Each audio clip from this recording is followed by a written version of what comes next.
Hey, what's up? It's cute what if? This side. Today we will be seeing what if Deku became a legendary hero. Before we move ahead with the FIC, leave a like and subscribe to the channel for future what ifs like this. Experts and superfans classify quirks into a normal category and two extremely rare classes. Most quirks are normal, such as fire manipulation or invisibility. The first rare class is the double quirk, people who possess two quirks. They can be mistaken for inherited combinations of parental traits, but they are more complex. They typically have one quirk similar to a parent's and another without any similarity. The second rare class is the super quirk, a singularly powerful ability so rare that only one person, All Might, is publicly known to have had it.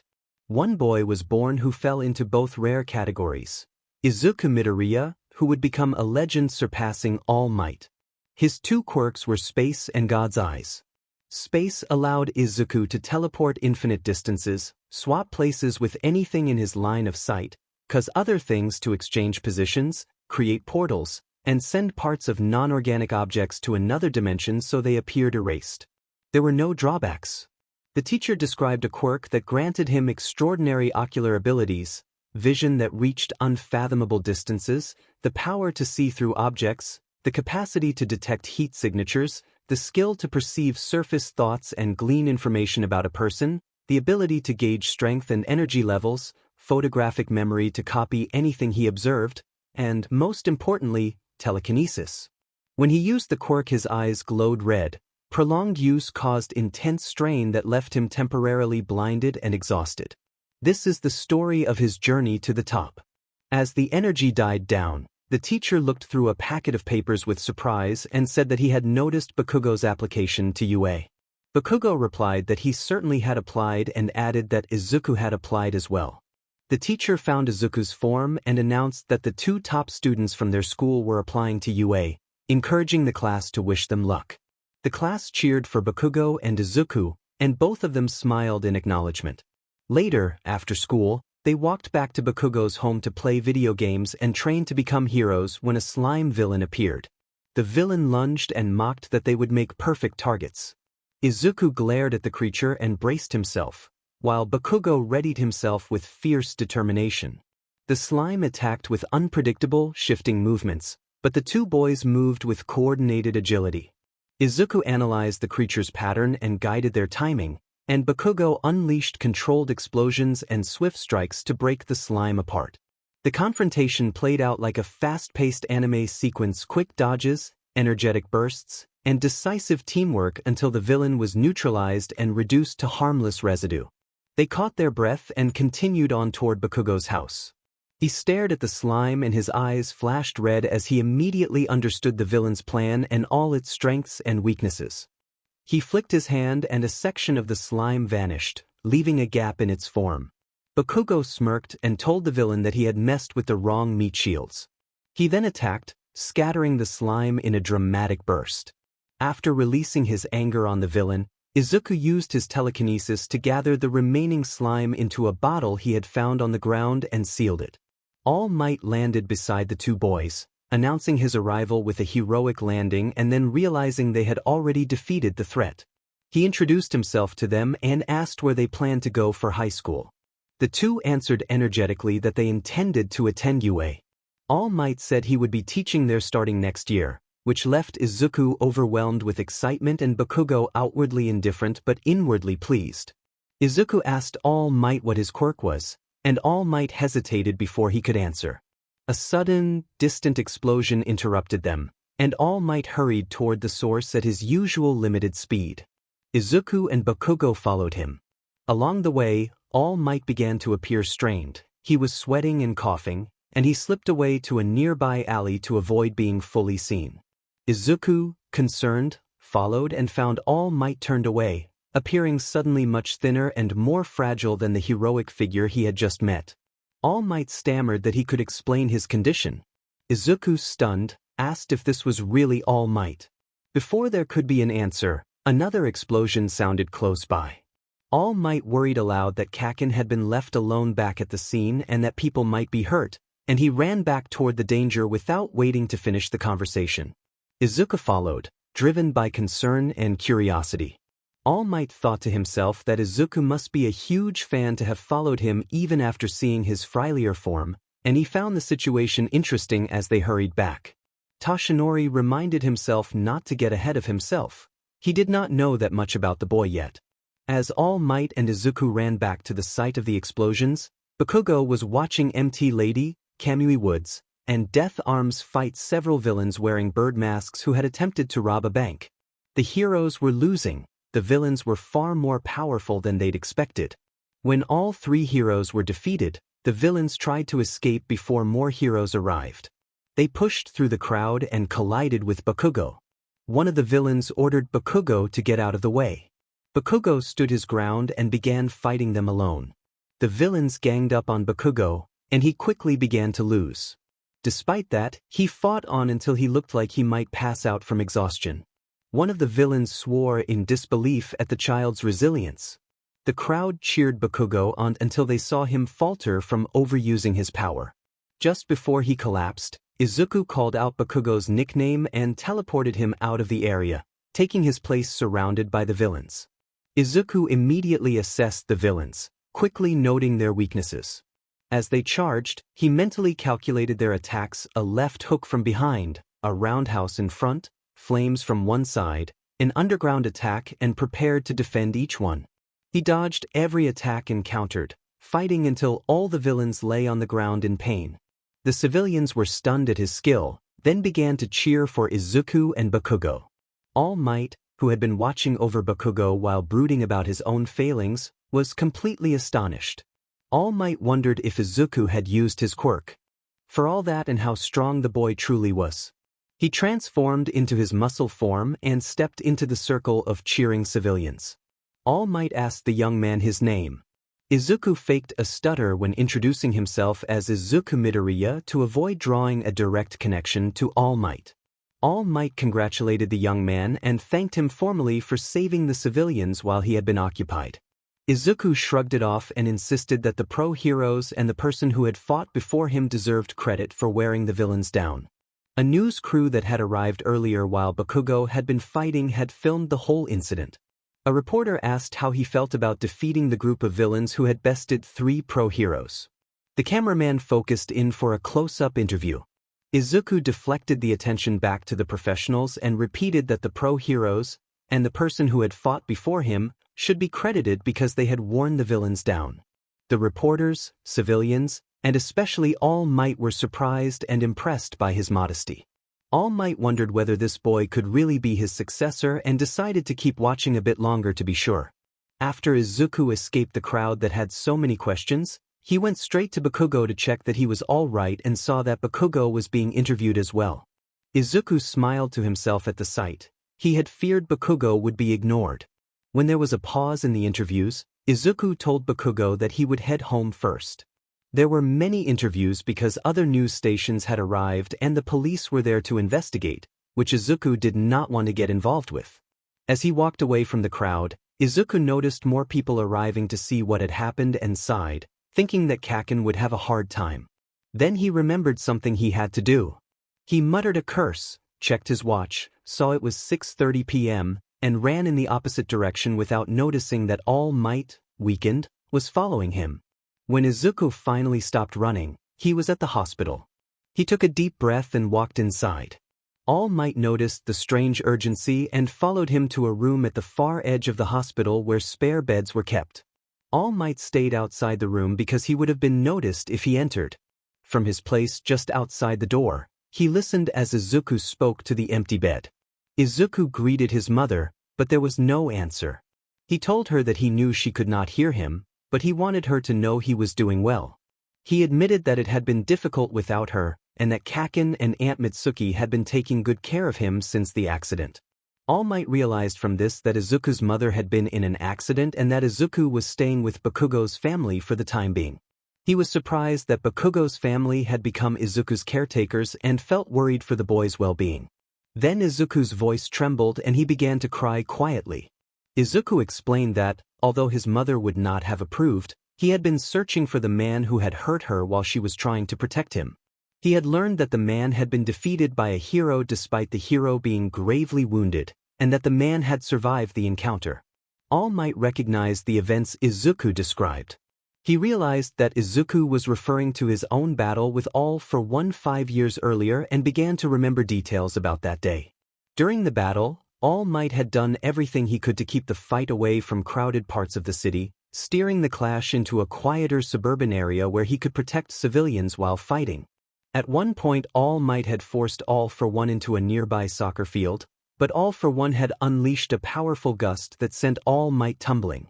When All Might returned, he saw All for One speaking with a woman who had green hair and a small child at her side. The woman struck All for One and tried to run away with the child. All Might ran toward them, dread filling him, but he arrived too late to prevent harm. All for One struck the woman, leaving her unconscious, and the child began to cry. To All Might's shock, All for One picked the boy up and spoke to him with a gentle tone, showing a sorrow that did not match his reputation. All for One placed his forehead against the boy's in a quiet, unexpected moment of emotion. Despite the shock, All Might pressed on with the fight, and the battle ended on that field with All Might defeating All for One at great cost. All Might finished the encounter having suffered a severe injury to his torso and collapsing from exhaustion. Before he lost consciousness, All Might announced that All for One was under arrest. Sirens wailed in the distance. In the fading moments of consciousness, All for One, injured and weak, asked All Might for one favor: to protect the boy who had been with the woman and to ensure he would have a home. All for One asked that, when the boy was old enough, All Might tell him that the man was sorry about his mother. Surprised by the request, All Might agreed, then passed out.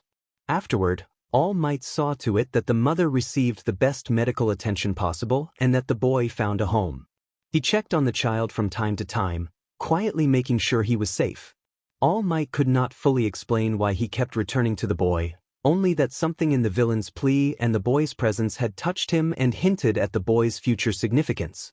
Back in the hospital room, All Might realized that Izuku was that same boy and felt a wave of emotion at the connection. Izuku continued, telling his mother that he had sought out the man to understand his story and why he had become a villain. Izuku vowed that he would become the greatest hero, perhaps even surpassing All Might, so that no one would ever be driven to the same place by pain and loss. He pledged on his life to stop others from suffering as that man had. All Might's heart raced as he listened. He believed he might have found a successor, someone who understood both the pain that created villains and the duty of heroes to save people and, when possible, save villains from themselves. All Might stayed outside the room, listening as Izuku continued to speak softly to his mother. Izuku met All Might and saw his true, weakened form. All Might felt a twinge of sadness because he expected Izuku to be disappointed after seeing his weakness, but Izuku reacted differently. Izuku told All Might that he thought the weakened form was even cooler than the muscly form, because it showed someone who could be vulnerable and still run to help others. All Might was stunned. He had never met anyone with such a pure heart, and he realized he had found the future 9th user of One for All. Later, after a long visit with his mother that left him feeling lighter, Izuku left and walked home. He noticed the evening crowd thinning and the city taking on a more dangerous edge. As he passed an alley, he saw a small boy being cornered by 5 men. One of the men mocked the boy for being out late and demanded he hand over anything he had, like money. Izuku thought they were trying to shake down a child and felt a mix of frustration and resolve. The frightened boy stammered that he was a Yoroyozu and warned that his father would find and punish them if they harmed him. Izuku wondered why a child from such a prominent family would be out alone at night and why he would announce his name like that, but he focused on the immediate danger. Izuku stepped into the alley and deliberately adopted the staggered walk of a drunk to draw attention. The men glanced at him and asked if he was all right, assuming he was as low as they were. Izuku noted to himself that this neighborhood seemed to have a community of petty criminals, and he decided to use their assumptions to his advantage. He feigned being drunk until he got close, then sprang into action. With quick, precise non-lethal moves, Izuku incapacitated 3 of the attackers and neutralized the rest with swift defensive techniques, keeping everything in the realm of clean, anime-style action. He then checked the men to make sure none of them were seriously hurt before turning his attention back to the trembling boy. The boy recoiled and begged Izuku not to hurt him, clearly terrified of any stranger. Izuku realized the boy had no way of knowing he had just saved him, so he put on a reassuring smile, kept his hands visible, and offered the boy a spare water bottle from his pocket. The boy hesitated and asked if the water might be harmful, but Izuku laughed softly and explained that he was not a villain and only wanted to help. The boy accepted the water, drank it, and calmed down. Izuku helped the boy to his feet and led him out of the alley into a busier street. He asked why the boy had run away from home. The boy admitted that he had not wanted to run away at first, but then confessed that he had left because he felt his parents did not love him, probably because he was quirkless. Izuku reacted with surprise and then explained that he had also been quirkless at one point. His quirks had manifested later, when he was around the same age. The boy, incredulous because he had seen Izuku perform a strange action earlier, demanded to know if Izuku was lying. Izuku clarified that he had once been quirkless but later developed quirks. When the boy asked if it was possible he might be a late bloomer too, Izuku told him that it was possible and offered to help check. The boy's face lit up at the possibility that his future might change, and he eagerly asked if Izuku would really check for him. The boy asked how, and I told him it was part of one of my quirks. He stammered and asked if I could check for him. I agreed, but warned that I would see all his memories as well. He said he trusted me. I thought he was naive as I took a deep breath and looked into his mind. His life so far flashed before me. A beautiful woman and a strong, sturdy businessman appeared throughout his memories. They must have been his parents. There was also a girl about my age who was very attractive, and I felt myself blush at the sight. I stopped scanning further to give him privacy, but I could tell from what I had seen that his family loved him. Then I noticed his quirk. He jumped up and down in anticipation and asked what his quirk was. I explained that it was a new quirk called Transform. He could turn any non-organic thing into another non-organic thing, as long as the volume was similar. He responded with bright gratitude, and I told him we should get him back home since it was dangerous out at night. He agreed happily, skipping along. As we walked, I taught him more about his quirk. By the time we reached his house, he had managed to change a small pebble into iron. The house was a gigantic mansion with high metal gates and a speaker camera unit on the front gate. He held my hand because it was still pretty dark and he was scared. He rang the doorbell and the speaker buzzed. A bored voice over the speaker asked who it was, and he identified himself as Chisai. The voice laughed and welcomed him back as the young master. The front door of the house burst open, and 3 people ran out followed by more behind them. The 3 at the front were Chisai's parents and his sister, who looked even prettier in person.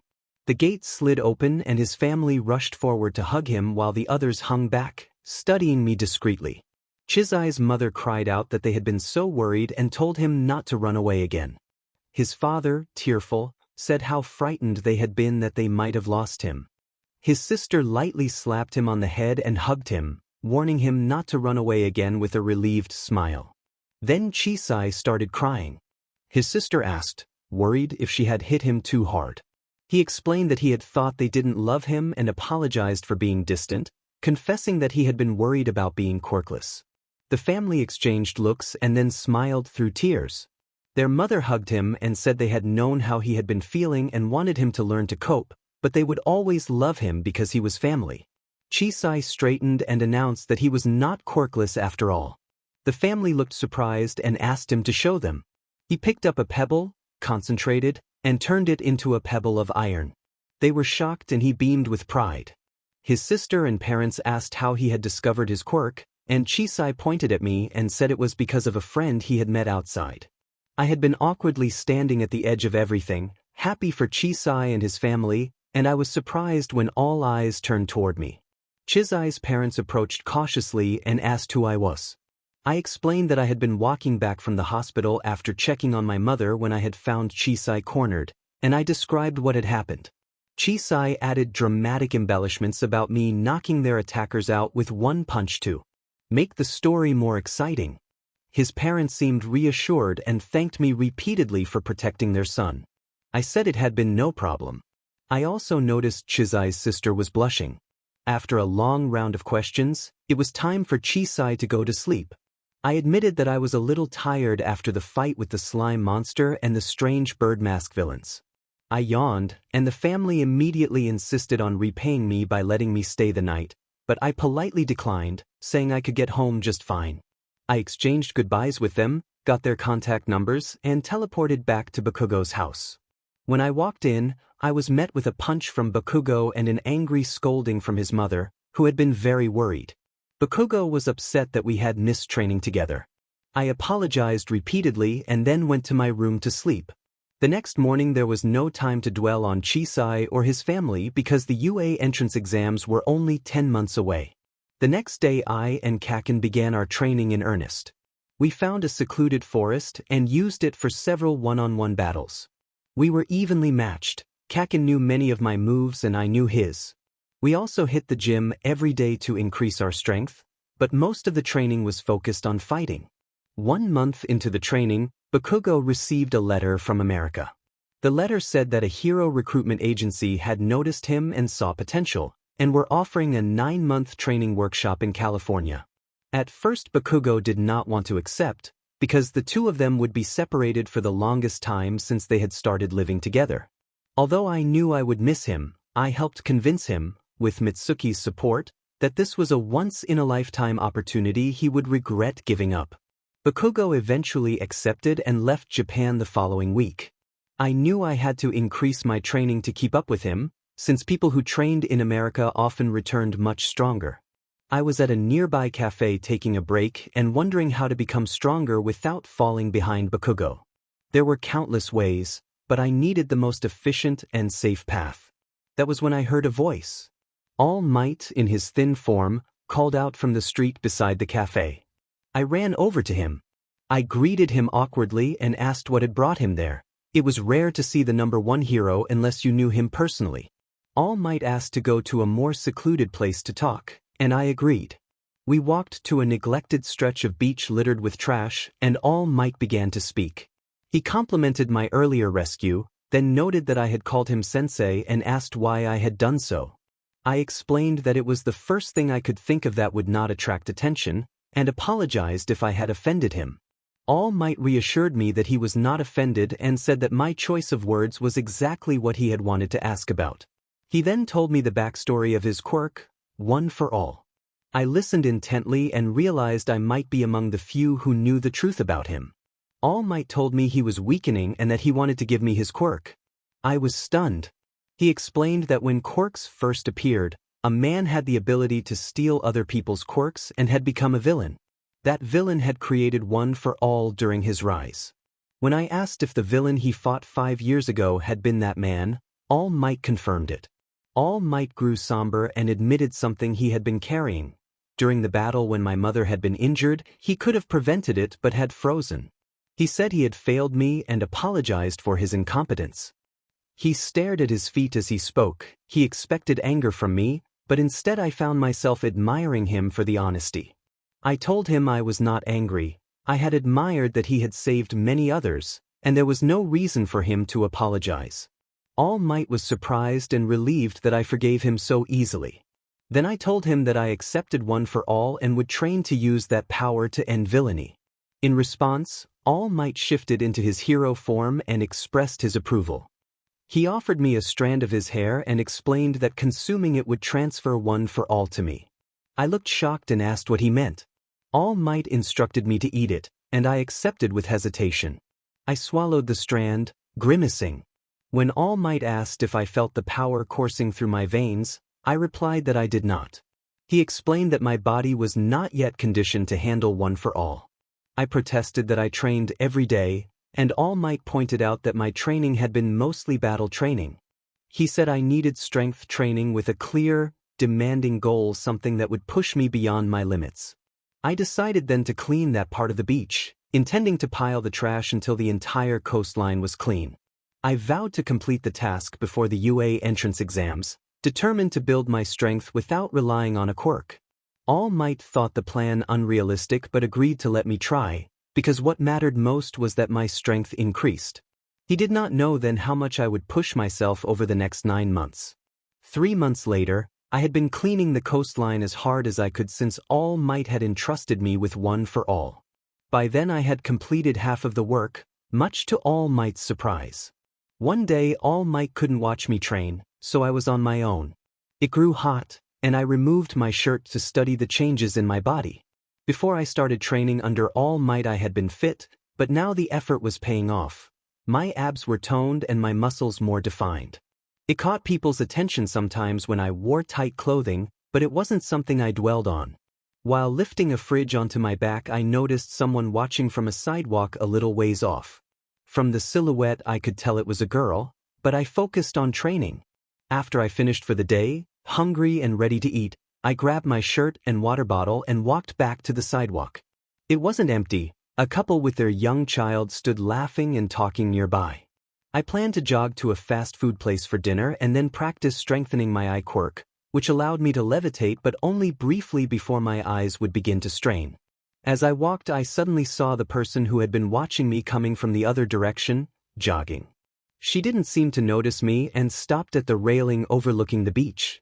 Momo Yaoyorozu smiled and laughed softly, saying that she guessed he had already left and that she had wanted to talk to him and find out why he had been cleaning the beach, and admitting that she had hoped to see him again. I recognized Momo, Chizai's sister, and shook my head to clear distracting thoughts. As I continued down the sidewalk, I caught a glimpse of her crossing the street. I watched in horror as a car appeared out of nowhere, speeding toward her and followed by police cars with wailing sirens. The vehicle was on a collision course. Momo was halfway across when she noticed the car hurtling toward her. The couple and their child cried out for her to run, but there was almost no time. She screamed and closed her eyes, bracing for impact. Then a shout and a rush of vertigo hit her. She opened her eyes and found herself on the sidewalk where she had been standing. A boy stood where the car had been a moment before. The car had struck him, but he was upright. The front of the car was badly damaged and smoke rose from the engine. The people in the car looked out in shock and fear. When she looked closer she realized it was Izuku. He was shirtless and sweating, but he had no visible injuries. For a moment his eyes flashed a deep crimson with an intensity that made the people in the car recoil. Momo called his name in stunned disbelief. When his gaze landed on her his irises returned to their familiar green, though tears streaked the corners of his eyes. Izuku greeted Momo in a casual tone, as if the whole scene were an ordinary occurrence. He smiled at her, then turned his attention back to the men in the car. His eyes flickered crimson again before settling green. More police cars arrived and surrounded the wrecked vehicle. Officers poured out, some drawing their firearms. One officer ordered everyone to raise their hands. Izuku complied and turned to face the officers. The police checked the car and the occupants climbed out wearing ski masks. The officers rounded them up and began questioning Izuku about how he had stopped the car. A hissing sound came from the engine compartment. I ducked behind a fence, but the officers didn't seem to hear it. I shouted to warn them and pointed at the car. Izuku turned and saw that smoke had become flames. The officers' faces went pale and they scattered for cover. I was about to feel relieved when I saw Izuku run toward the burning car. I wondered what he was doing, then noticed the small child who had been nearby. The child stood close to the car while his parents ran toward him, shouting for him to move back, but they were too far away. The fire was reaching the engine and the situation looked like it could become catastrophic. I turned away as a massive explosion rocked the street, ears ringing. When the smoke cleared, the wreckage was in ruins. The boy was not where I had last seen him, and neither was Izuku. The parents huddled and cried, and the officers peered cautiously from behind their vehicles. I searched the area for any sign of Izuku but could not find him anywhere. She noticed the shirt he had been wearing while training lying in tatters on the ground and panicked, thinking that might be all that remained of him. Then she heard someone behind her and turned to see Izuku standing there with the small boy, panting. He set the child down and the boy ran to his parents, who cried in relief. Izuku stared at the torn shirt near the car and murmured that it had been his favorite for workouts. She stood and misjudged the distance. When she rose, their faces were only inches apart. She could see his freckles and green eyes, and both of them flushed with embarrassment. Izuku stuttered an awkward greeting to Momo. The shock of the rescue and their sudden closeness made her legs give out. Izuku reacted quickly and caught her before she collapsed, watching her with a concerned expression.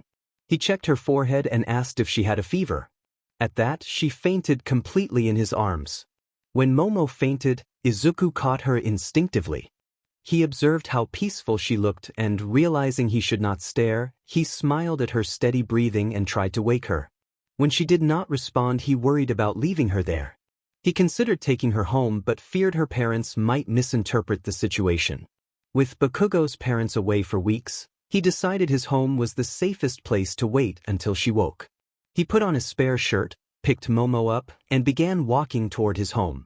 A grateful couple approached to thank him for saving their child, Akagi, and he accepted their gratitude modestly. He noticed the little boy was still crying and asked why. The boy said he felt guilty for being curious, and the parents looked anxious. Izuku crouched to the boy's level, patted his head, and reassured him that curiosity was natural. He encouraged the child to keep his head up when he felt sad and to face troubles with a smile. He also advised the boy to stay away from flaming cars in the future. The child brightened, nodded, hugged Izuku, and thanked him. Izuku watched them walk away with a smile. When he turned back, Momo had woken and had been watching him comfort the child. She smiled, then blushed and looked away when he noticed. She felt an unexpected warmth at his kindness and wondered if she was beginning to admire him. Izuku greeted Momo and asked how she was. Momo responded awkwardly and thought about how his smile felt so infectious and heartwarming. He laughed and asked if she had a cold, and she said she did not know what had happened and that she had simply passed out. A news team approached and recognized Izuku from a previous incident. They asked for an interview and he agreed. During the interview he answered many questions before being asked why he saved people like that. He explained that he wanted to save as many people as he could because every life is more valuable than money or fame. If he could save someone and did not, he could not live with himself. Allowing a life to end when he could help felt like killing to him. He said he would use all his strength to save lives, even if it put him at risk. The reporter and the crowd were stunned by his words, and a larger group formed, having heard his declaration. Around Japan, millions of citizens and heroes heard his words on television and were stunned and inspired. When the crowd quieted, a reporter asked what his goal as a hero was. Izuku explained that his goal was to stop the cycle of violence the world was trapped in. He said the story was never as simple as heroes versus villains. When heroes stopped villains, that was not the end. Villains would return and more crimes would follow, and innocents would continue to be caught in the middle. Izuku argued that the focus should shift from reacting to crime to preventing it in the first place. He proposed that society should remove the reasons people became villains so they could lead normal lives as well. That, he said, was his aim as a hero. If people across Japan had been impressed before, they were in shock now. The resolve in Izuku's voice inspired millions. His inclusive ideal of saving everyone, even those who had become villains, resonated with educators and experts. Many hero schools used his mindset as an example of what a future hero should be. His new approach became the subject of studies nationwide, and Izuku Midoriya rose to national fame. He was hailed as the next great hero, whose ideals might help move the country toward peace. The news clip of the interview was released the next morning and spread like wildfire, drawing international attention. A separate clip of him comforting a young boy also went viral, and public admiration grew even more. This was only the start of Izuku's rise to stardom. 3 months later, Izuku had finished cleaning the beach. When All Might saw how much work had been done, he sounded shocked and asked if Izuku had really done it all. Izuku smiled and said that he had, and that it had taken less time than he expected. All Might transformed into his larger, muscular form and exclaimed at Izuku's dedication. Izuku blushed at the praise and admitted he had simply tried his hardest. All Might then suggested that Izuku try using one for all. Izuku confessed that he did not know how to use the power yet. All Might told him to tense his muscles and imagine shouting smash in his head. Izuku followed the instruction and punched toward the ocean.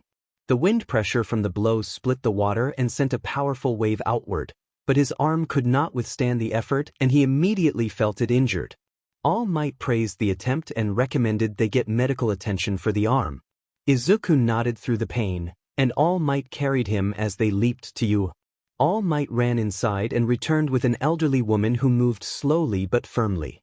She scolded him gently for overexerting himself, placed a hand on his arm, and Izuku felt the injury heal, though he remained a little tired. All Might thanked her and told Izuku to take a break from training that day, explaining that he had hero matters to attend to and that Izuku should go home and rest. He then left, leaving Izuku to decide what to do next. After a moment of thought, Izuku returned to the beach to collect his things and then headed toward the library to pick up some books. On the sidewalk he noticed Momo. Over the past months they had grown close. They had talked and eaten together often. He had visited her home a few times, and he had helped Chisai with his quirk. Izuku hoped they had become friends. He crept up behind Momo intending to surprise her. From a short distance he heard her speaking to herself, and he could not help listening. She wondered quietly whether she really liked someone, noting that the person seemed kind and that she did not know how to feel. She then worried that the person might not like her back and might see her only as a wealthy student. Izuku decided to startle her. He jumped out from behind her and shouted, startling Momo into a surprised cry. When she turned and saw him, she blushed and then laughed, promising playfully to get him back. Izuku laughed too and asked what she had been talking about. Momo flushed and admitted he had heard everything. She tried to downplay it, saying it was nothing and that she had only been thinking. To ease the awkwardness, Izuku asked if she had any plans that day and invited her to get something to eat. She agreed. They ate at a restaurant and spoke about shared interests such as music, math, and their favorite heroes. Time slipped by, and before they realized it the evening had grown late. Izuku checked his watch and said he had to go. Momo checked her watch and did the same, and they parted ways, each saying they would see the other again. After she left, Izuku sighed and walked home. Momo POV. Momo walked away, unable to stop thinking about Izuku. She liked him but felt he only saw her as a friend, and she knew he liked someone else. She did not want to risk their friendship, but her heart still fluttered whenever she was near him. Midway through her train of thought she remembered that the UA entrance exams were in 2 months. Although she had a recommendation and a place at the school, she still needed to prepare for the year ahead. Back home she resolved to train hard from that moment and to avoid watching Izuku's training, since it would be a distracting reminder. She needed a clear mind. Izuku POV. Izuku forced his thoughts about Momo aside until he was safely into UA and then went to the hospital to visit his mother. Sitting beside her, he thought about how to use One for All more efficiently. After a few hours he realized his legs were stronger than his arms and that distributing the power throughout his entire body would be better than concentrating it in one spot. When he called All Might to discuss his ideas, All Might was surprised by how quickly Izuku was progressing and suggested he could probably use up to 58% of the quirk without worrying about adverse effects. Izuku felt encouraged by the rapid improvement. He went home to sleep and set about finding a training regimen for the remaining 2 months before the exams. Following All Might's plan, his output rose to 20% in a month and 3 weeks. He had not seen much of Momo during those weeks, but his focus on getting stronger kept him from dwelling on it. With 2 days to go before the exam, he rested, looking forward to Kaken's return from America and wanting to test his new strength. At the airport near Hosu, Izuku waited with Aunt Mitsuki and Uncle Masaru for Bakugo. He had brought a few small dumbbells to work his arms while they waited. A young voice called from behind him. Turning, he saw Chisai running toward him, waving, with Chisai's parents and Momo following and smiling. Chisai ran up and hugged him. Izuku wondered what Chisai was doing there. Chisai's parents were waiting for their uncle, and Chisai began to play with Izuku's hair. Momo and her parents soon caught up. Momo's mother greeted Izuku politely, and Izuku returned the greeting. Momo's father loudly remarked that Izuku had become quite famous. Izuku noticed people staring and remembered the attention he had received since the incident with the car. He greeted Mr. Yaoyorozu and then looked at Momo, noting that they had not met in person for the past 2 months because of his training and had kept in touch only by text. He offered a slightly awkward greeting to Momo, and she responded shyly. Izuku wondered if she was blushing. Bakugo's parents watched with surprise. They had learned of Izuku's fame while in America and had seen clips of him on the news. Concerned that he could not go out without being noticed, they reminded him to stay humble. The Yaoyorozu family introduced themselves. Ukitaka Yaoyorozu extended his hand to Aunt Mitsuki and Uncle Masaru, and Aunt Mitsuki accepted, visibly surprised. Karina Yaoyorozu introduced herself as well. After brief introductions, Aunt Mitsuki and Uncle Masaru stepped aside with Izuku. Aunt Mitsuki whispered that she had not known Izuku had been on speaking terms with the Yaoyorozu family. Izuku apologized and explained that it must have slipped his mind. They returned to the Yaoyorozos. When Ukitaka asked if they were Izuku's parents, Aunt Mitsuki clarified that they were only caring for him while his mother was in the hospital. Karina inquired about the reason for his mother's hospitalization. Seeing Aunt Mitsuki and Uncle Masaru look to him, Izuku sighed and recounted what had happened 7 years ago, omitting certain details. The Yaoyorozu parents appeared saddened and offered their condolences. Izuku reassured them that it had not been traumatic for him. Later, while the adults talked among themselves, Izuku chatted with Chisai and Momo. Chisai peppered him with questions about the rescue. Just as Izuku prepared to answer, the arrival doors opened and passengers began to emerge. He stopped talking and watched the doors with anticipation, ignoring Chisai and Momo's curious looks. After a few people disembarked, Izuku recognized a familiar head of sandy hair. He called out to Kaken and waved to get his attention. Kaken saw him, grinned, and ran forward. Izuku ran to meet him. When they were about a meter apart, Kaken pulled back as if to punch, and Izuku mirrored the motion. Their fists met in a playful clash and both of them laughed. They walked back to Momo and Chisai, who had been watching with confusion and curiosity. Izuku introduced Kaken as his brother. After introductions, Aunt Mitsuki came over and tapped both of them on the heads, scolding them for making a scene as everyone stared. When Momo's uncle arrived, they all decided to go to a fancy restaurant together. In the car, Kaken stared at Izuku and laughed. Kaken teased Izuku about having a girlfriend, which made Izuku blush and nervously deny it. Kaken insisted it was obvious they liked each other. Izuku laughed and tried to change the subject by asking about Kaken's training in America. Kaken explained he had focused on strength and battle training, and Izuku replied that he had done the same. Ukitaka mentioned he had reserved seats while they were driving, and Izuku quietly noted how wealthy the family seemed. While they were eating, Aunt Mitsuki asked Karina how she had come to know Izuku.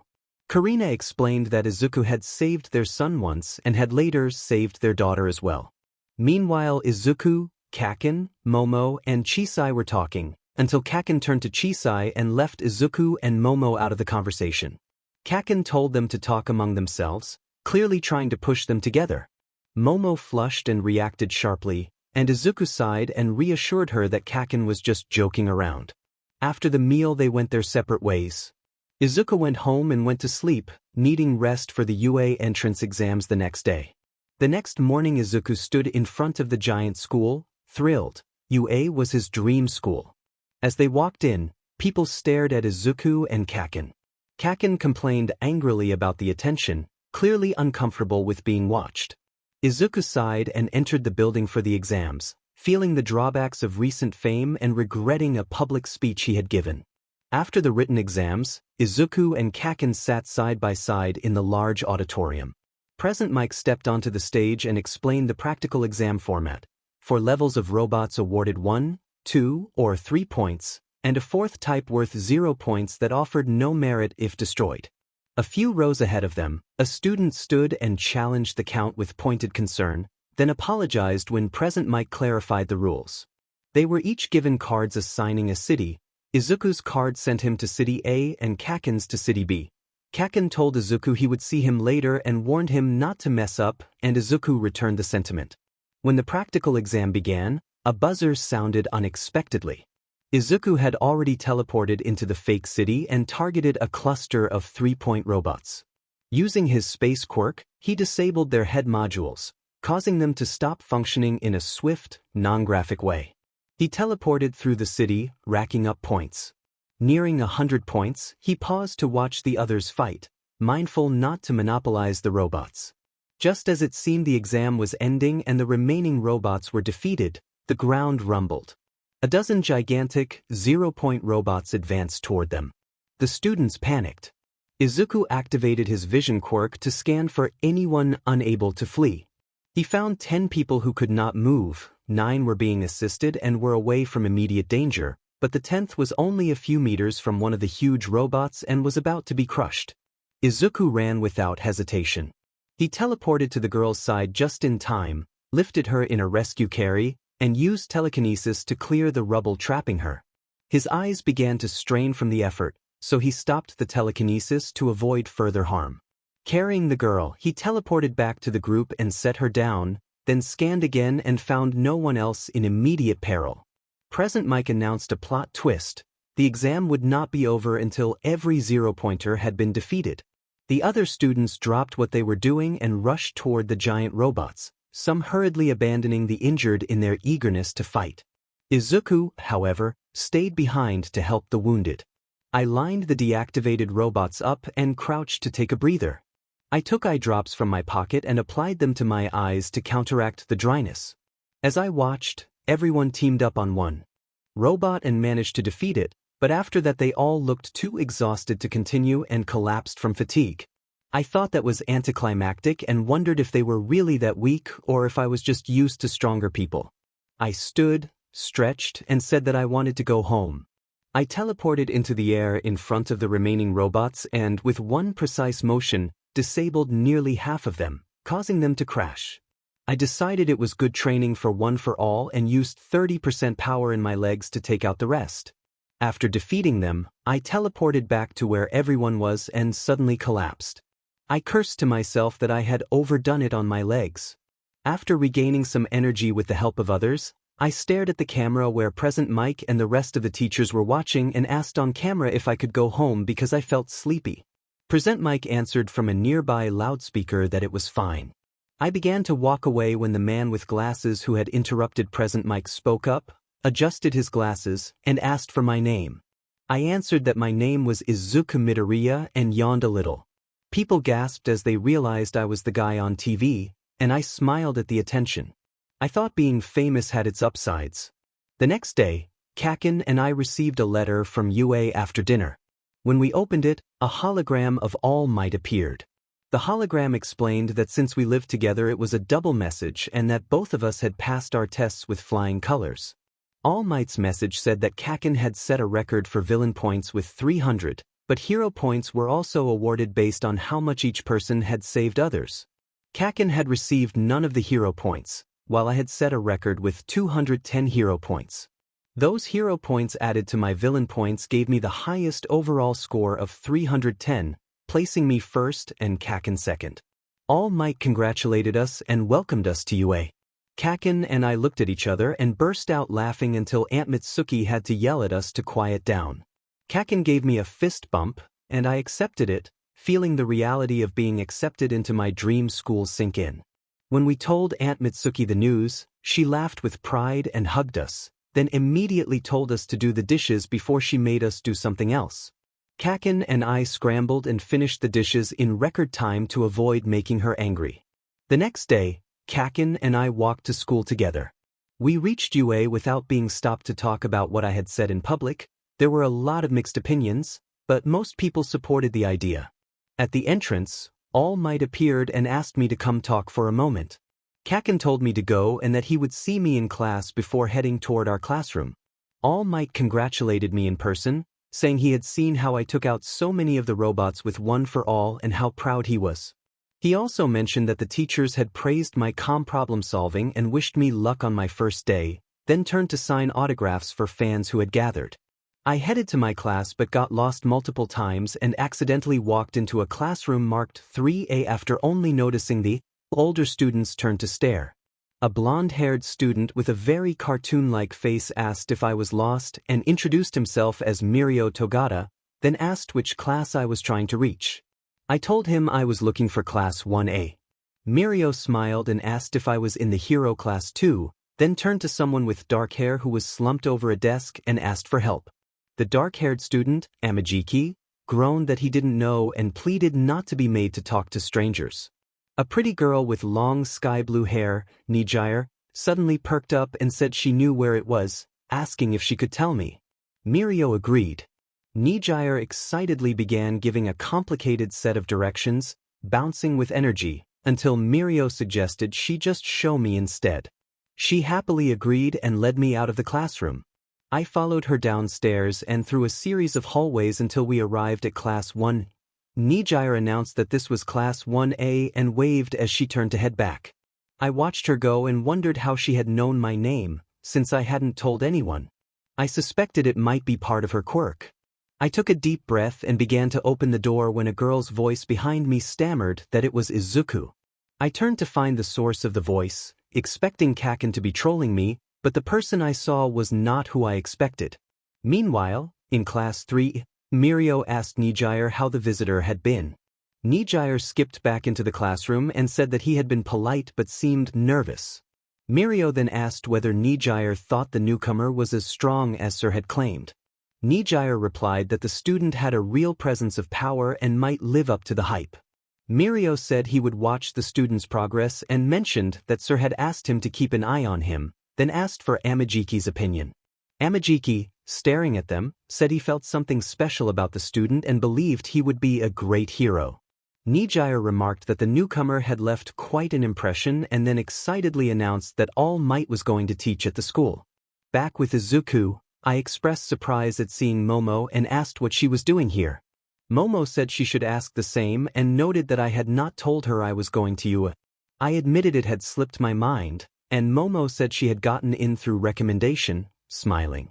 I asked how she had done on the entrance exams, and Momo asked in return. I said I had placed first, trying not to sound boastful. Momo complimented me, and I confessed that I wished I had been recommended as well. The bell signaling that students needed to be in class rang, and Momo and I walked into the classroom to a room full of stairs. I wondered why everyone was looking at us, then noticed Kaken and a boy with glasses who had earlier interrupted present Mike arguing. The boy with glasses admonished Kaken for putting his feet on the desk, saying it was disrespectful to the seniors who had used those desks and to the people who built them. Kaken responded with a sharp, threatening remark that made the glasses boy look horrified. I stepped in to calm things down and asked what was going on. The boy with glasses introduced himself as Tenya Ida and began to run over to shake my hand, asking that I call him Ida. I replied by introducing myself as Izuku Midoriya and asked that he call me Izuku. Gasps spread through the class. I told Kaken that he should not put his feet on the desk, and Kaken sighed and removed them. Almost everyone in the class then converged on me, and I asked what was going on. The students bombarded me with enthusiastic questions about the speech I had given, about how I had stopped the car, what my quirk was, and where I had learned to fight and how I had taken down villains at the bank without using my quirk. I began to feel overwhelmed. At the doorway, everyone noticed a yellow sleeping bag. A scruffy black-haired man emerged and introduced himself as Aizawa, saying he was our teacher. He instructed us to get into our gym clothes and join him on the field outside. Aizawa left the room, and we hurried to change. When we assembled outside, Aizawa, eyes heavy with fatigue, announced that we would be taking a fitness test and told us to get ready. When it was time to begin, Aizawa asked Kaken what his recorded softball throw had been in middle school, and Kaken answered 67 meters. Aizawa told him to throw the ball as he had in middle school but to use his quirk for extra power. Kaken wound up and added an explosive boost to the throw, launching the ball into the air with a battle cry. The ball traveled an incredible distance. Aizawa announced that quirks could be used throughout the fitness test and added, in a bored tone, that the student with the lowest overall marks would be expelled. We started with the long jump. I placed first, helped by one for all, with Kaken following. The grip strength test placed me second behind a broad, octopus-like student named Shoji, who recorded a massive score. In the 50-meter dash, I placed first again, followed by Ida. On the sideways jump, Izuku continuously teleported and achieved the top score.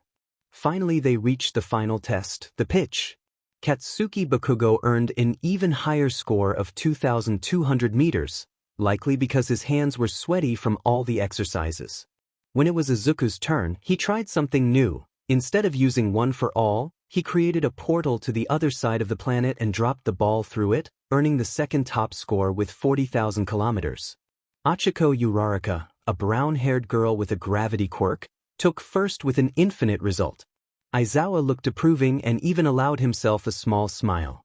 After the pitching test, Aizawa handed out the scoring sheet. The top placements included Izuku Midoriya in first, Katsuki Bakugo in second, Todoroki Shuto in third, Momo Yaoyorozu in fourth, and Tenya Ida in fifth. The list continued down to Mineta Minoru at 20th. Mineta began to cry when he realized he faced expulsion, and Izuku went to him to offer comfort. Izuku reassured Mineta that it was okay and encouraged him to use the setback as motivation to grow stronger. Izuku urged him to raise his head, smile, and push through the pain, insisting that this was not the end and that he believed in him. Mineta calmed down and told Izuku that he would hold his head high and keep going. At that moment Aizawa stepped forward and applauded quietly. Aizawa reminded them that part of being a hero was learning to cope with failure. Because Mineta had demonstrated resilience, Aizawa decided that Mineta would not be expelled. At first Mineta looked stunned, then he began to jump with joy, and the others laughed at his sudden relief. Aizawa added that being a hero was not only about fighting and rescuing, it also involved comforting the innocents one saved, because that comfort might be what truly saved them in the end. He gave Izuku a small nod of approval before ordering everyone to get to class in 5 minutes and warning that the last one back would have to clean the classroom during lunch. Izuku sighed and teleported into class, thinking that the hero course would be tougher than he had expected. Later, from Momo's perspective, she felt a flutter of déjà vu when she saw Izuku comfort Mineta. His words had echoed an earlier moment when he had helped another boy. Familiar feelings she used to have around Izuku resurfaced, and her heart fluttered. As she scanned the room, she noticed admiration on many faces and a deeper infatuation on others. A spike of protectiveness and jealousy washed over her. She wondered when she had begun to feel so defensive about Izuku and chastised herself for entertaining those thoughts. During lunch, most of Class 1A sat together in the cafeteria except for Izuku, Mineta, and Bakugo. Mineta had lost the race back and was cleaning the classroom, and Izuku had stayed behind to help him out of kindness. Bakugo said he did not feel like eating and went off on his own. Conversation turned to quirks just as Izuku and Mineta arrived. Izuku greeted everyone with a warm smile and explained that they had finished cleaning early since it was only the first day. Several students made room for him, but he chose an empty spot between Momo and Denki Kaminari. Because the seating was cramped, his arm kept brushing Momo's and his shoulder touched hers more than once. As they discussed their quirks, Momo found herself distracted by how fit Izuku looked and briefly drifted away from the conversation. When the group asked about his quirk, Izuku explained that, technically, he had 3 quirks. He described the first quirk, called Space, which allowed him to create portals and teleport. He explained that he could switch places with objects and swap the positions of 2 non-living items, and that he had discovered he could send non-living things into another dimension. To demonstrate, he asked Momo for a block of wood. She produced one, and Izuku gestured at it. The middle section disappeared cleanly, leaving the remaining pieces as if neatly cut. The class reacted with impressed exclamations and admiration at the power of his ability. Izuku then told them that his second quirk was in his eyes, called God's Eyes, and that it allowed him to perceive things in ways others could not. Izuku could see through walls. He could read heat signatures, take in a full 360-degree view, and spot things from far away. He could sense strengths and weaknesses and even anticipate what someone was going to do. When he used the quirk, his eyes flushed red. Overuse made them ache, dry out, and sometimes begin to bleed lightly. There was one part he had not mastered. A telekinetic effect channeled through his sight that, after a few seconds, caused his eyes to sting and go dry. Prolonged use left them sore. The class fell silent. Some students wondered if he was even human. Others admired the name he used and wanted to know how he possessed multiple quirks. Questions flew about a supposed third quirk and why he was already well known. Izuku laughed and tried to play off the attention, insisting that having 2 quirks was cool and that he found everyone else's abilities interesting. Kaminari leaned forward eager to hear about the third quirk, but Izuku froze and fell into thought. He began to answer uncertainly but was cut off by the bell. He brightened abruptly, said there was no time to talk, and hurried away. The classmates exchanged puzzled looks and went to their next lesson. One of them suspected Izuku was hiding something. As the narrator mulled over what Izuku might be hiding, Bakugo grabbed Izuku's shoulder with a worried expression and asked if he had seen what had just happened. Bakugo confided that he felt something was wrong. The narrator agreed that it seemed Izuku was hiding something. Although they did not know Bakugo well, it was clear he cared for Izuku like a brother and that his concern was genuine. Bakugo said he had a bad feeling. Izuku had never kept secrets from him before, so whatever he was hiding had to be serious. The narrator silently agreed but resolved to respect Izuku's privacy, believing whatever he was concealing mattered to him and would not welcome intrusion. A week passed. Izuku felt Bakugo pushing him to reveal the truth about One for All, but he kept his promise to All Might and made it through the week without saying a word. The public largely forgot his news segment, which brought him relief. He had built solid relationships with his classmates, especially Bakugo, Uraraka, Ida, and Momo. One morning in class, while Izuku was talking with Momo, Aizawa entered and instructed everyone to change into hero costumes and meet him at the front of the school by 8. When the class asked why, Aizawa explained that they would be doing a hero training simulation for the day and then left. Kaminari reacted with excitement, and Ida ordered everyone to hurry and change. After changing, Momo and Izuku walked to the front of the school ahead of the others since they had finished first. They passed the time by discussing weekend plans. It was Wednesday and Momo suggested they go to the town festival that weekend. Izuku blushed and stammered that he would love to go. Momo giggled at how red his face had gone and found him endearing. Izuku worried it might be a date, but he told himself she was probably asking as a friend. Aizawa watched for a moment, muttered that Izuku was dense as if he knew what Izuku was thinking, and walked away. When everyone gathered at the front of the school, they found Aizawa waiting with a bus. He told them they were going to USJ, the unforeseen simulation joint, and hinted that a couple of guests would be joining them. On the ride, Tsuyu, seated in front of Izuku, asked about the third quirk since their conversation had been interrupted earlier. Taken aback, Izuku fumbled and described it as a body-enhancing quirk, explaining nervously that it was natural and not inherited. Most of the class stared in confusion except for Todoroki, who did not care, and Momo and Bakugo, who understood his hesitant explanation. Uraraka asked him to repeat himself, and Izuku reiterated that it was a simple body enhancement quirk. Tsuyu wondered why he had not said that before. Izuku blamed his surprise at the sudden question and the class moved on to other chatter. Relieved that the risk of All Might's secret being revealed had been averted for the moment, Izuku sighed quietly. Momo, curious, reminded him she had asked earlier why he had claimed to have only 2 quirks and wanted to know where the third had come from. Izuku began to respond but was interrupted by the bus coming to a stop. Aizawa told everyone to get off. They had arrived. The students stepped off the bus and took in their surroundings. They were outside a giant domed, arena-like building. The building looked modern and advanced, though its true scale was hard to judge from the outside. Ida asked Aizawa if the building was all part of the school grounds, his voice full of awe. Aizawa answered casually that it was. When the class reached the entrance, they noticed 4 people waiting. One wore a hero costume resembling an astronaut.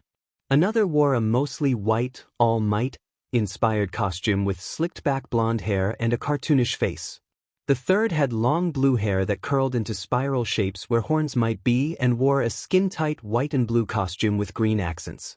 The last was almost entirely covered in a white and purple outfit with a hood and a purple eye mask. Aizawa stopped the students and introduced the 4. He pointed to the astronaut-costumed man and identified him as 13, a UA teacher and pro-hero. 13 waved. Aizawa explained that the other 3 were third-year students at UA, known as the Big 3, top students with the potential to become leading heroes, and asked the class to treat them with respect because their skills surpassed many pros. Aizawa introduced Amajiki and explained that his quirk, Manifest, allowed him to manifest limbs into parts of what he had eaten while it was still in his digestive system. Amajiki offered a half-hearted wave before faltering and bowing his head in embarrassment, And Aizawa warned everyone that Amajiki was extremely shy and to choose their words carefully around him. Aizawa introduced Nijire and explained that her quirk, Surge, converted her vitality into energy she used for offense, defense, and even flight. He added that she was very talkative.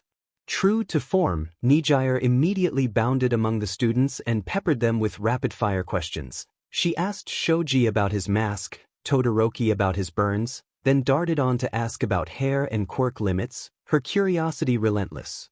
She admitted playfully that she wanted to know everything about them, and the class found her boundless energy both endearing and exhausting. Aizawa told her not now, and when she pleaded he relented since they had time to wait.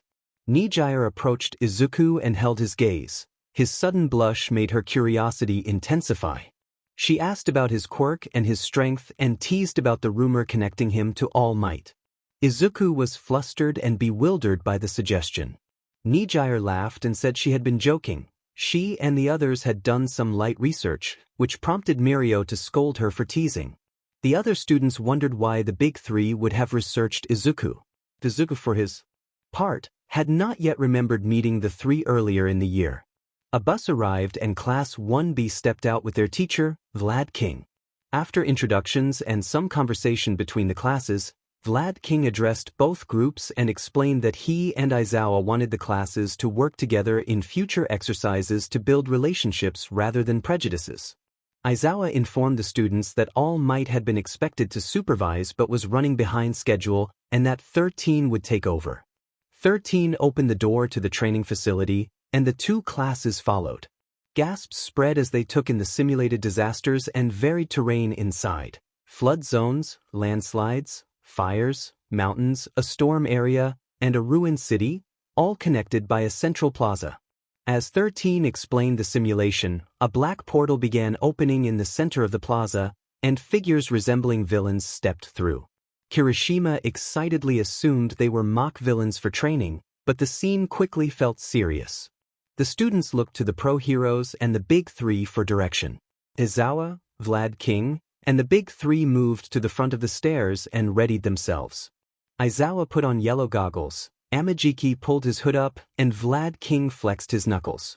Aizawa ordered 13 to stay with the students and protect them, instructed Mirio and Nijire to assist 13, and told Amajiki and Vlad to engage and distract the approaching villains.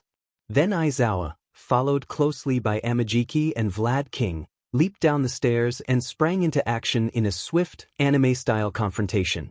Mineta panicked and asked what was happening. Mineta exclaimed that those were real villains. 13 tried to calm the classes, but their reactions were the same as Mineta's complete shock. 13 shouted that there was no use just talking, that their teachers and Amajiki could handle the attackers, and that Aizawa had left him, Mirio, and Nijire behind because saving the students had been a priority. 13 urged them not to let the teachers' efforts be in vain and told them to move toward the door. That finally calmed the students enough to follow 13 toward the exit, but the portal from earlier reappeared, a shape of misty energy with glowing eyes. The portal said that it could not let them leave, and its form expanded until it enveloped them. Bakugo and Kirishima charged at the misty energy, but their blows made no difference. The warp gate declared that its job was to scatter them and torture them until All Might arrived. Suddenly, everyone was teleported away to a different area of the building except for 13, Ida, Uraraka, Mina, Shoji, and some Class 1B students. The warp gate observed that some had slipped through its grasp and told itself that it could kill them personally. 13 asked what it was trying to do, panic creeping into his voice. The warp gate looked directly at the hero and smirked, saying that its true target was the symbol of peace, All Might, and that the kids were just an added bonus. Izuku's view. Izuku barely recognized what was happening. They had been preparing for the training exercise when the villains attacked, and everything had happened so fast that he couldn't process it, even though the pros and the big three had responded immediately. Now he found himself surrounded by villains at the mountain area with Tsuyu and Jiraiya. He forced himself to calm down and analyze the situation. The villains had entered through the warp gate, which bypassed indoor sensors, and their communication jamming explained why his phone wouldn't work. He had heard the warp gate say its goal was to kill All Might, but All Might was not present. Either the villains were reckless, or they had someone capable of fighting All Might. The operation was too organized to be simple madness, and the jamming suggested they had just enough manpower to face a weakened All Might but not the full force of the teachers. In short, many of the villains were likely manageable, but a few were worrying. Izuku watched where Aizawa, Vlad King, and Amajiki were engaged with the main group of villains. The overall fight reinforced his assessment most of the enemies were beatable, but 2 or 3 stood out. Tsuyu caught his attention and he realized he had been muttering his analysis aloud. The villains with them Tsuyu and Jairu included glared at him. One villain accused Izuku of calling them weak, another cracked his knuckles and threatened to teach him a lesson, and a third warned the boy he would regret being born.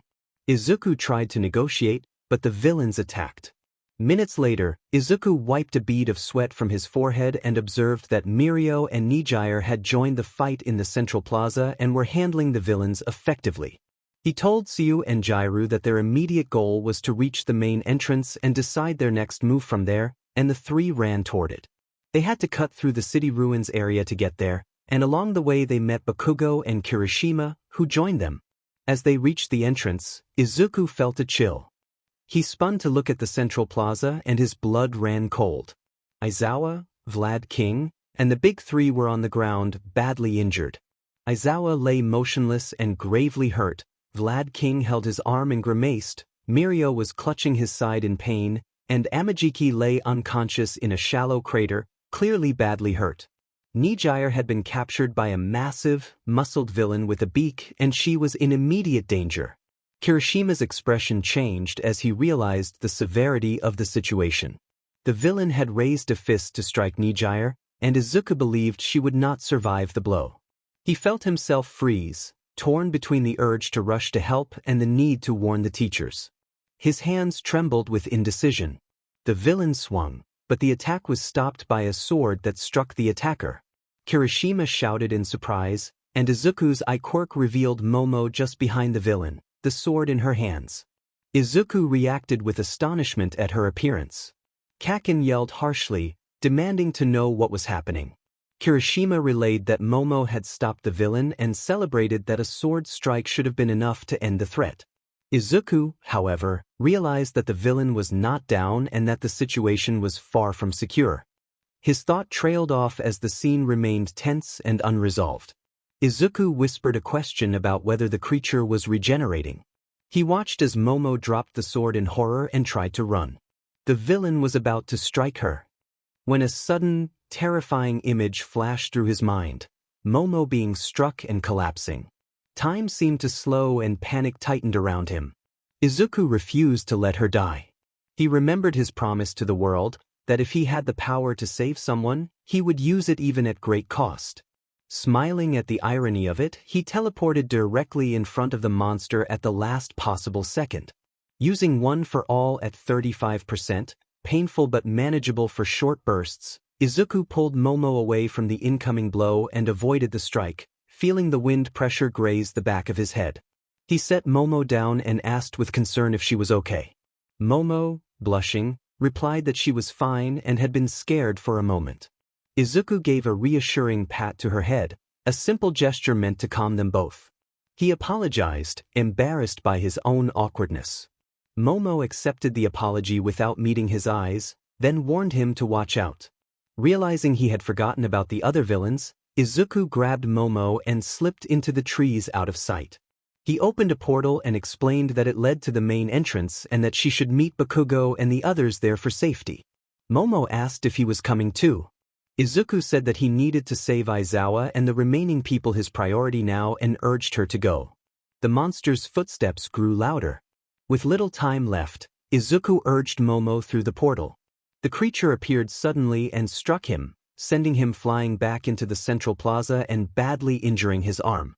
He forced himself up and readied a defensive stance, aware that he could not both fight and rescue everyone by himself. He hoped Ida would fetch help, but it would take time. He would have to stall the villains until reinforcements arrived. When someone stepped through his portal, Izuku turned toward the forest expecting Momo and instead saw Bakugo, Kirishima, and Todoroki emerging. Initially cursing inwardly, he quickly saw a plan. He could distract the villains while Bakugo and the others evacuated the injured. Rather than trying to save everyone himself, he would draw attention and buy time. He ran at the monster, shouting to draw its focus. Izuku slammed the creature into the ground. It rose and nearly knocked him back, but he teleported behind it before it could strike. Its hands were pinned, so Izuku used the opening to deliver a powerful kick that knocked it aside for a few seconds, then checked on Bakugo, Momo, Kirishima, and Todoroki. They had gathered the injured and were trying to escape, but were now surrounded by about 15 remaining villains, including Warp Gate, and the Handman fighting back would endanger the injured and the teachers. Izuku created another portal for them and positioned it so the group could leave, allowing them to jump through first. He turned back to face the villains and fired one last one-for-all punch, the wind pressure scattering many of them. Only the Handman, Warp Gate, and the Nomu remained. He learned the creature's name when the Handman ordered the Nomu to kill him, and the Nomu lunged. Izuku then jumped through his portal and was met by the entire class at the entrance. Most of them had only minor injuries. The big three and the teachers were more badly hurt but beginning to regain consciousness.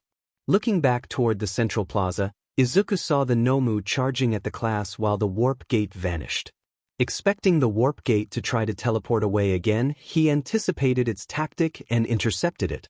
When the Warp Gate reappeared to his right, Izuku teleported behind it, reached into its misty form to find its physical core, grabbed it, and threw it to Bakugo, who held it to prevent its escape. Turning his attention to the approaching Nomu, Izuku used his visual quirk to anticipate the creature's next moves: a right hook, a left hook, a headshot combination, then a chest strike. He evaded those attacks with fluid motion and targeted its weak points while using 30% one for all, striking with focused, controlled force in fast, precise bursts. The clash continued as he fought to protect his classmates and the teachers, buying time for help to arrive. He used only 30% because he knew the fight would become an endurance battle until the teachers arrived. The Nomu maintained the same predictable pattern of punches. Even when Izuku timed every counter perfectly with his quirk and instinct, he only managed to push it back a little. Its shock absorption and rapid regeneration meant those pushes did no lasting damage. Realizing he would exhaust himself eventually, he seized the Nomu's arm during its next attack and threw it into the central plaza to buy a moment to breathe. He dropped to one knee and fought to steady his breath. Momo called his name, and when he turned he found his classmates staring with awe, Bakugo included. To classes 1A and 1B, his reactive use of his quirks made him look more than a match for the Nomu. He rose and offered a smile modeled after All Might's, reassuring everyone that he could handle it, though his exhaustion was real and only Bakugo and Momo seemed to have seen through the facade. He calculated that he could hold the Nomu off at most 5 more minutes before One for All would begin tearing his body apart, and he estimated the teachers would arrive in 15 to 20 minutes. It had to end now or not at all. He inhaled deeply and shouted at full force that they had messed with the wrong school and that he would not let them pass, daring them to come at him. The Nomu recovered and lunged. Instead of relying on One for All, he decided to conserve it and deploy his other quirks. When the Nomu closed in, he opened a small portal that deposited it back to the central plaza, sending it tumbling onto its rear. It tried again and he repeated the maneuver. The tactic gave him hope that he might hold out if the rhythm continued. Then he realized he had lost sight of the Handman. Fearing the worst, he activated his eye quirk to search, but it was almost too late. The Handman's target was Bakugo, who had been keeping a warp gate in place. Without hesitation, the Handman ignored the Nomu and seized Bakugo, pushing him out of danger. The Handman laughed, and the warp gate activated. The warp gate thanked Shigaraki Tamura, and Shigaraki replied as he and Kurogiri stepped through the portal. They reappeared beside the Nomu, and Shigaraki laughed, taunting that Izuku could not rely on the same trick forever. By then the top half of Izuku's costume was in tatters. From the Nomu's ferocity, he tore away the damaged fabric to prevent it from snagging and slowing him down, a practical move that drew a few glances from classmates but no real distraction from the immediate danger. He needed to concentrate to face 3 villains at once. Momo called from behind him, pleading with him not to die. He answered that he would not, reminding her that they still had plans to attend the festival together. He teleported into the central plaza to face the last 3 villains and adopted a defensive stance, waiting for their move. The Nomu charged, and he held his ground until the last second, then created a portal that sent the monster into Shigaraki and Kurogiri. They had anticipated the trick. Kurogiri opened a portal and sent the Nomu back on course. Shigaraki taunted him, asking if he really thought the same move would work repeatedly. But the portal had only been a distraction. When they looked where Izuku had been, he was gone. He had teleported behind Shigaraki and Kurogiri and attempted a kick at Kurogiri, who dodged. As Izuku recovered, he suddenly realized the Nomu had vanished from his sight. A presence struck from behind with no warning. The Nomu's blow sent him flying into a wall. He staggered to his feet, breathless and reeling from the impact, pain flaring through him. He steadied himself and returned to a defensive stance. These opponents were too strong. He would need to push his quirks beyond their previous limits to win. He activated his eye quirk again and felt a sharp strain in both eyes from the prolonged use, but he forced himself to keep it engaged. He searched for a strategy and remembered a line from an old hero manual he had read. Learn from everything you can, including your enemies. Use your enemies against themselves. The idea crystallized into a plan. Kurogiri's warp-style technique had similarities to his own. Perhaps he could turn that against the Nomu. When the Nomu charged a second time, Izuku did not dodge. He waited until the last moment, when the punch could not be withdrawn, and opened a portal in front of the Nomu's fist that led to the creature's own stomach. The attack redirected and the Nomu effectively punched itself, slamming into a wall on the far side of the plaza. Shigaraki had earlier mocked the idea that a kid could defeat a creature designed to take down All Might, but Izuku dismissed that claim with steady confidence and used the moment to press his advantage. Izuku lied that he could defeat that in his sleep while fixing his eyes on Shigaraki. He forced the most menacing expression he could, using his red-tinted eyes to his advantage, and ended up looking more like a villain than a hero. His expression unnerved everyone watching. Many stumbled backward and shivered. Mineta froze in shock. Shigaraki smiled with an evil glint and spoke with bitter conviction, arguing that Izuku's look was hardly heroic and insisting there was no real difference between one of them killing the other. He claimed society would praise a hero who killed, while it would hunt him down, and he vowed to correct what he called an unjust world.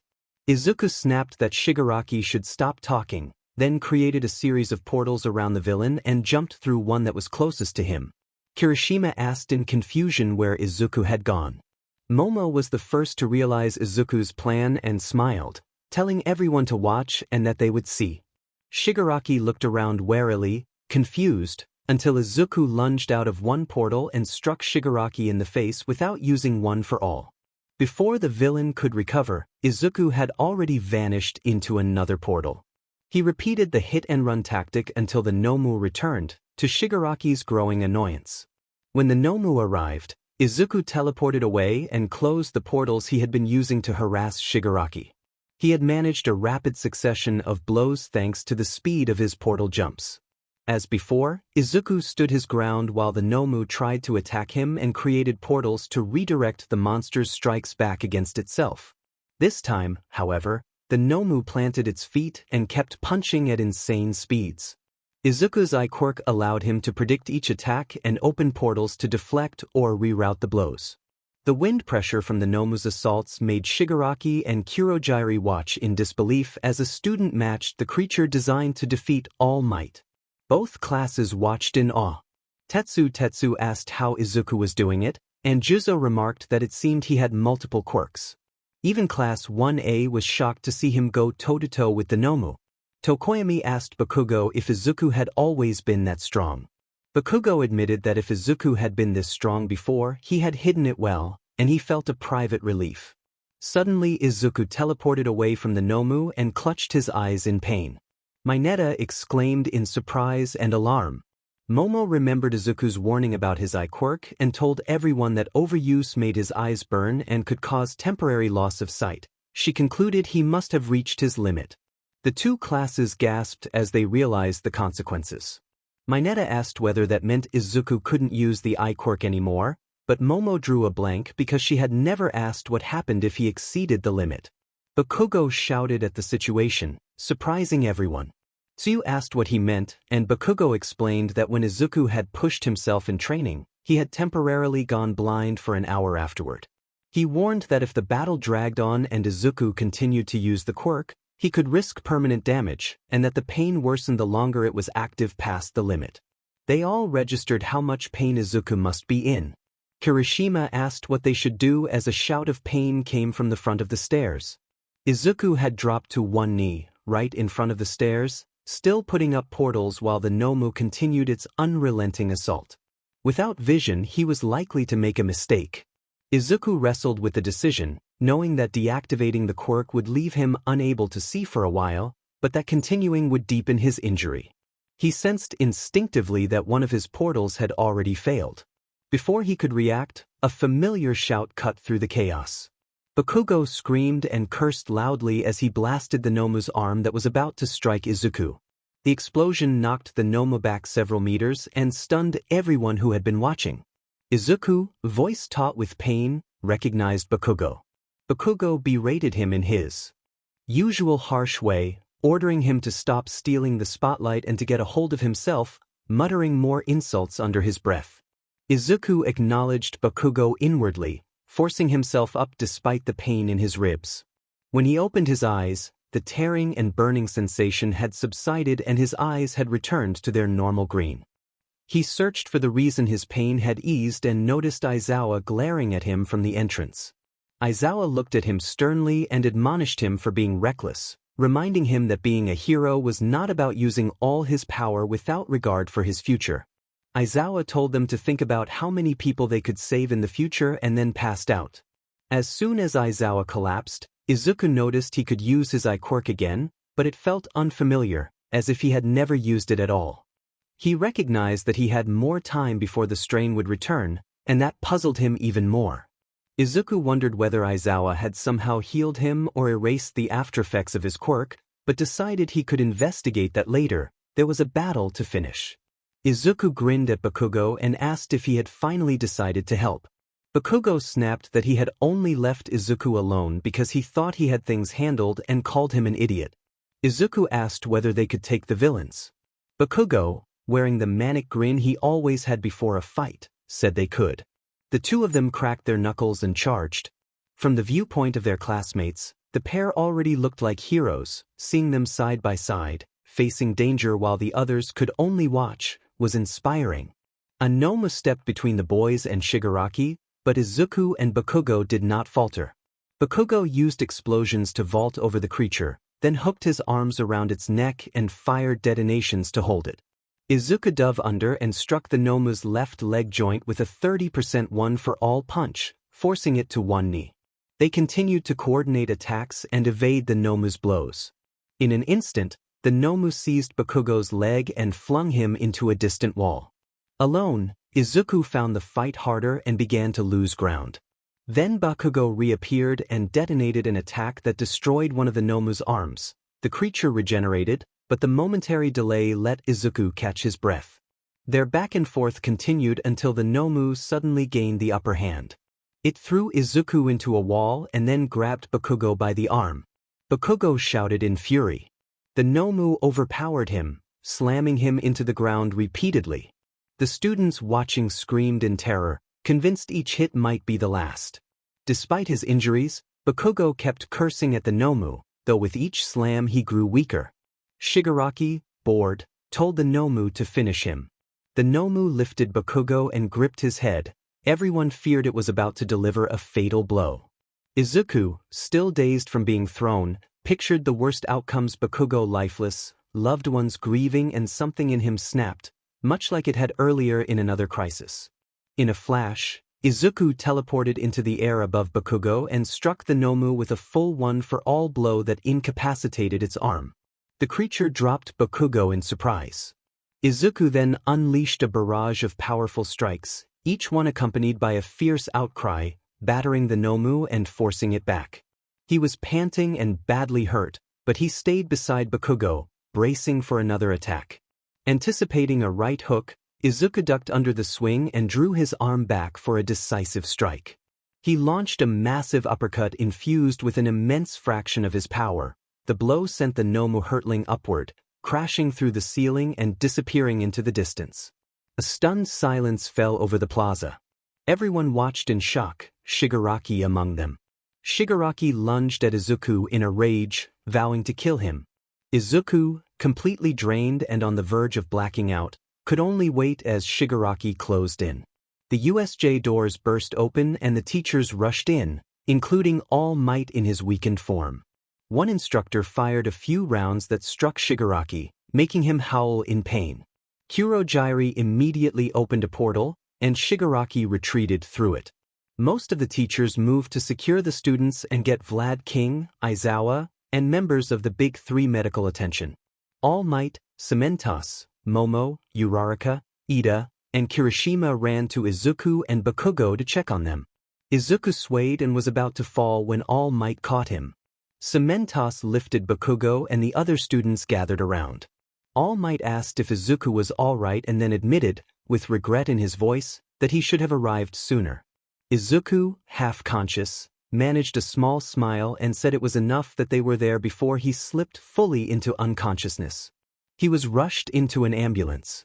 All Might watched the ambulance leave and reflected that Izuku had acted like a true hero. Izuku woke to a dull, throbbing pain in his ribs and found himself in a hospital bed. He took in the room, a blanket over him, 2 chairs to one side, posters on the walls, and a woman sitting in the third chair. He froze when he saw her and tried to piece together what had happened. He remembered going to the USJ with the class and beginning to train when everything had suddenly spiraled out of control. He felt a cold knot of memory at the back of his mind as he recalled the events at the Universal Studios incident. He looked down at the girl sleeping with her head in his lap and suddenly realized who she was. Izuku recognized Momo and wondered why she was there and what time it was. He glanced at the clock on his bedside. It read 8:25 a.m. When Momo stirred, he panicked, pretended to be asleep, and let his head droop to one side. Momo lifted her head and yawned. Her eyes were puffy, as if she had been crying. She looked at the clock and noted it was 8. She stood and, seeing the bedsheets rumpled around his chest, smoothed them with care, which made Izuku blush. She sighed, sat back down, and murmured that she wanted him to come back because everyone had missed him so much over the past 3 days. Izuku used that moment to wake up and opened his eyes. He lifted his head and looked at Momo, whose head had dropped again. Izuku called Momo's name in surprise. Momo jumped from the chair so quickly she nearly hit the ceiling, then landed on her feet and expressed alarm at seeing him awake. She rushed to him and hugged him tightly, holding on for a long moment before realizing what she had done and pulling back. With a deep blush, she apologized while looking away. Izuku, also flushed, said that it was fine. The silence that followed was broken when Momo, overcome with emotion, lightly slapped Izuku on the cheek. He asked what that had been for and noticed tears in her eyes. She scolded him for how much everyone had worried, saying they had been told his chances were uncertain and that the 3 days apart felt endless. She started to explain what she might have done if things had gone worse, but Izuku interrupted by getting out of bed and wrapping her in a hug even tighter than the one she had given him. Izuku apologized quietly, admitting he had not considered everyone's feelings when he rushed into the fight. He acknowledged he understood how it felt to have someone you cared about in the hospital with no certainty about whether they would wake, and he promised to consider others next time. Momo cried into his shoulder and he held her as if afraid he might lose her. When she pulled away, she smiled, thanked him, and said the rest of the class would want to see him. She texted everyone that he had woken up, and the entire class arrived at the hospital as quickly as they could, including some students from Class B. They arrived breathless from running. Ida expressed relief in his distinct, earnest manner. Bakugo said he was glad Izuku was all right. Kirishima cheered that the fight had inspired him, and Tetsu added his own enthusiastic agreement. As Izuku was swamped with congratulations and questions about the battle, he noticed that some classmates had grown closer to each other: Kirishima and Mina, Uraraka and Bakugo, and Ojiro and Hagakure, but he, being somewhat dense, dismissed it as simple friendship. He then noticed Aizawa standing at the doorway with bandages and All Might looking thin and worn but smiling. Aizawa thanked Izuku for his heroics and said there was someone he would like him to meet. All Might stepped forward and revealed a woman standing behind him who shared his hair color, warm smile, and familiar eyes. Izuku felt tears stream down his face as he moved through the crowd toward the woman, who was crying as well. He called her mother in disbelief and then broke down when he reached her. His mother embraced him in a profoundly comforting hug and they cried into each other's shoulders. The students quietly left the room, giving Izuku and his mother space. 1 hour later, Izuku, his mother, and Bakugo's family were having a dinner to celebrate his mother's release from the hospital. Izuku was the happiest Bakugo had seen him since his mother's hospitalization, and Bakugo was genuinely pleased for his friend. They talked for hours as Inko caught up on everything that had happened. Izuku spoke little, still overwhelmed by the joy of seeing his mother again. Inko shed tears of happiness and some of regret for not being there for much of his life, but she was proud to learn how much he had grown, that he was considered top of the class, and that he had been voted class president, as Bakugo mentioned. Laughter filled the table as they reminisced about old memories and made new ones. Night fell at last, and it was almost time to sleep. Before she lost the chance, Inko turned to Mitsuki and Mayuri and bowed to them. Inko apologized, embarrassed, for burdening them with her son. Mitsuki reassured her that friends were there to help and reminded her that the two of them would still be living with their family until they were back on their feet. She would not take no for an answer. And like that, the Midoriya family was back together, well, almost. That would be a matter for another day. The next morning Izuku woke at 8:20 to find the house empty except for himself and Bakugo, who was still asleep. A note on the fridge from Mitsuki explained that the adults had gone out for the day and that Izuku and Bakugo could spend the day as they liked. Panic flitted through Izuku as he rushed to get ready for school, but he realized as he ran past Bakugo's door that it was still closed and Bakugo had not woken. Izuku called for Bakugo to wake up, saying they would be late, but Bakugo barked that it was Saturday and demanded to be left alone before falling back asleep. Izuku remembered that he had been in a 3-day coma and calmed himself. Deciding he could not go back to sleep, he made himself breakfast of toast, eggs, and bacon and ate alone, thinking about what Momo had said to him in the hospital. There was a crash from Bakugo's room moments later, and Bakugo emerged with his hair even messier than usual. Izuku noted that Bakugo was awake. Bakugo grumbled that he was awake because of Izuku, chugged orange juice straight from the jug, and helped himself to a piece of Izuku's bread.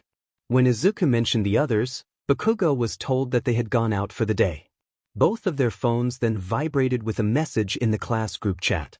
The organizer in the chat asked if the class wanted to meet at his house at 10 o'clock to plan a random outing. Several classmates agreed, and soon most of the boys had said they would come, with Todoroki, Bakugo, and Izuku initially absent from the list.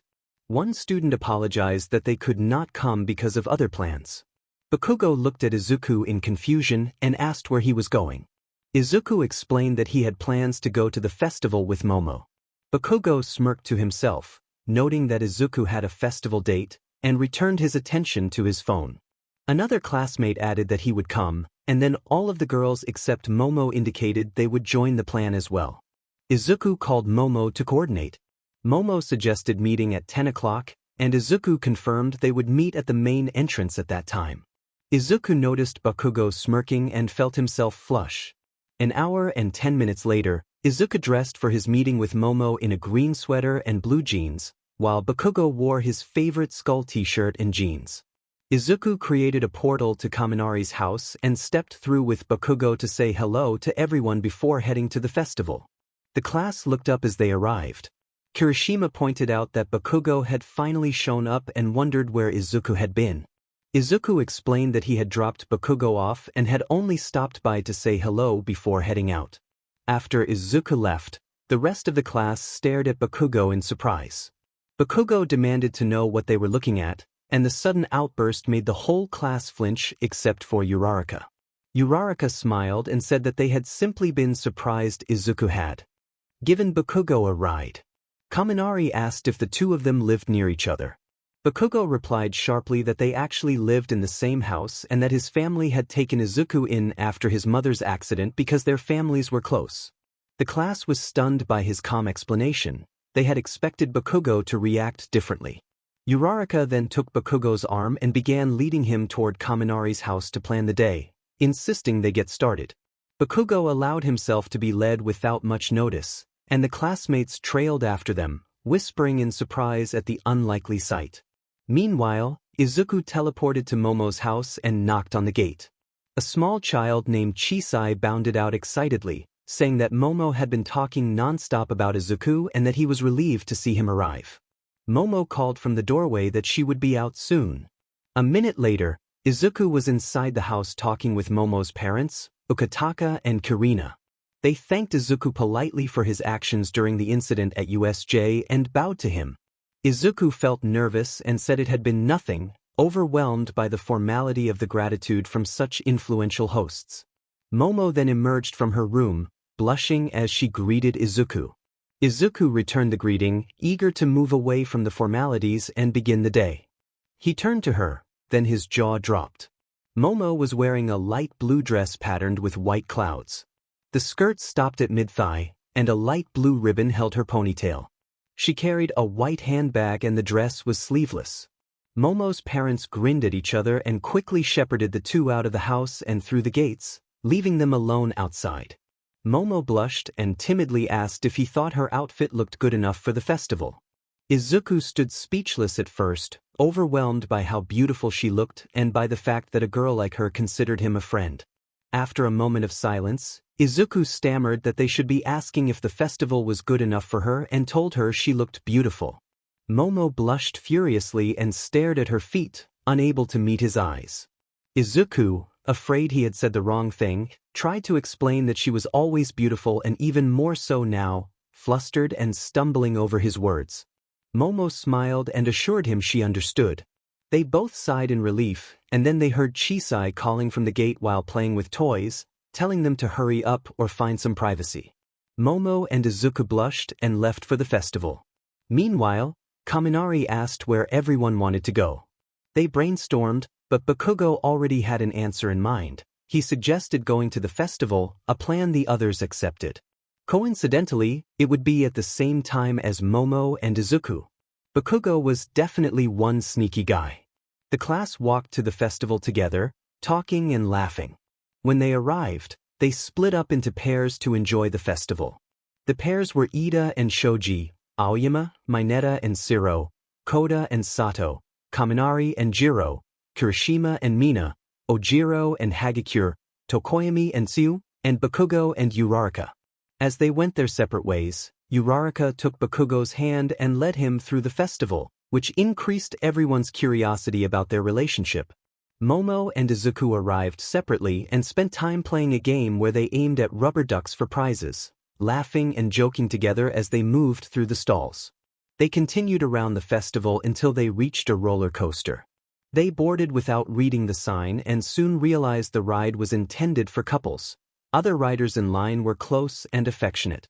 It was a two-person seat that required them to hold each other to stay secure, so when the train moved off, Momo hugged Izuku tightly out of instinct to stay safe. Nearby, Aoyama, Shiro and Mineta had been watching the ride to scout potential romantic interest. When they saw Momo and Izuku together on the ride, they reacted with surprise. Aoyama exclaimed at seeing them, and Mineta expressed a mix of pride and jealousy at Izuku's apparent success. Shiro wondered how Izuku had ended up with Momo, since neither seemed likely to ask the other out. Bakugo and Uraraka overheard the trio and Bakugo demanded to know what they were looking at. Aoyama pointed out the couple on the ride. Bakugo at first dismissed it as just a ride, but when Uraraka recognized Momo and Izuku and reacted in surprise, Bakugo smirked, amused at the situation. Uraraka suspected that Bakugo had suggested the festival knowing they would be here, and Bakugo only nodded, uneasy at her sudden suspicion. Uraraka chided him about invading their privacy, and Bakugo muttered an apology, surprising the others. Uraraka then suggested there should be a consequence for his scheming and proposed that Bakugo should ride the couple's attraction ride with her as a punishment. The idea made the other boys squeamish, and Aoyama, Mineta and Siro slipped away after patting Bakugo on the back in sympathetic amusement. Bakugo reluctantly agreed to go on the ride with Uraraka, trying to act nonchalant while inwardly hoping it would be fine. Uraraka brightened up, and they joined the line together. In line, they noticed Kirishima and Mina, along with Ojiro and Hagakure, waiting nearby. Bakugo ducked down to avoid awkward contact with the other couples. Uraraka felt embarrassed and ducked down. Momo and Izuku had just gotten off the ride and were still a little shaken up from how close they had been during it. An awkward silence followed, and then Izuku asked if she wanted to get something to eat. Momo answered that she would like that, relieved he had not brought up the ride. They went to a nearby restaurant for lunch and talked about classwork and heroes. While they ate, their entire class walked in to have lunch as well. Momo noticed them first and suddenly became quiet. Izuku asked what was wrong. She pointed silently at the group, who had not yet noticed them and were talking loudly at a long table nearby. Izuku glanced over and began to blush when he realized how exposed they were.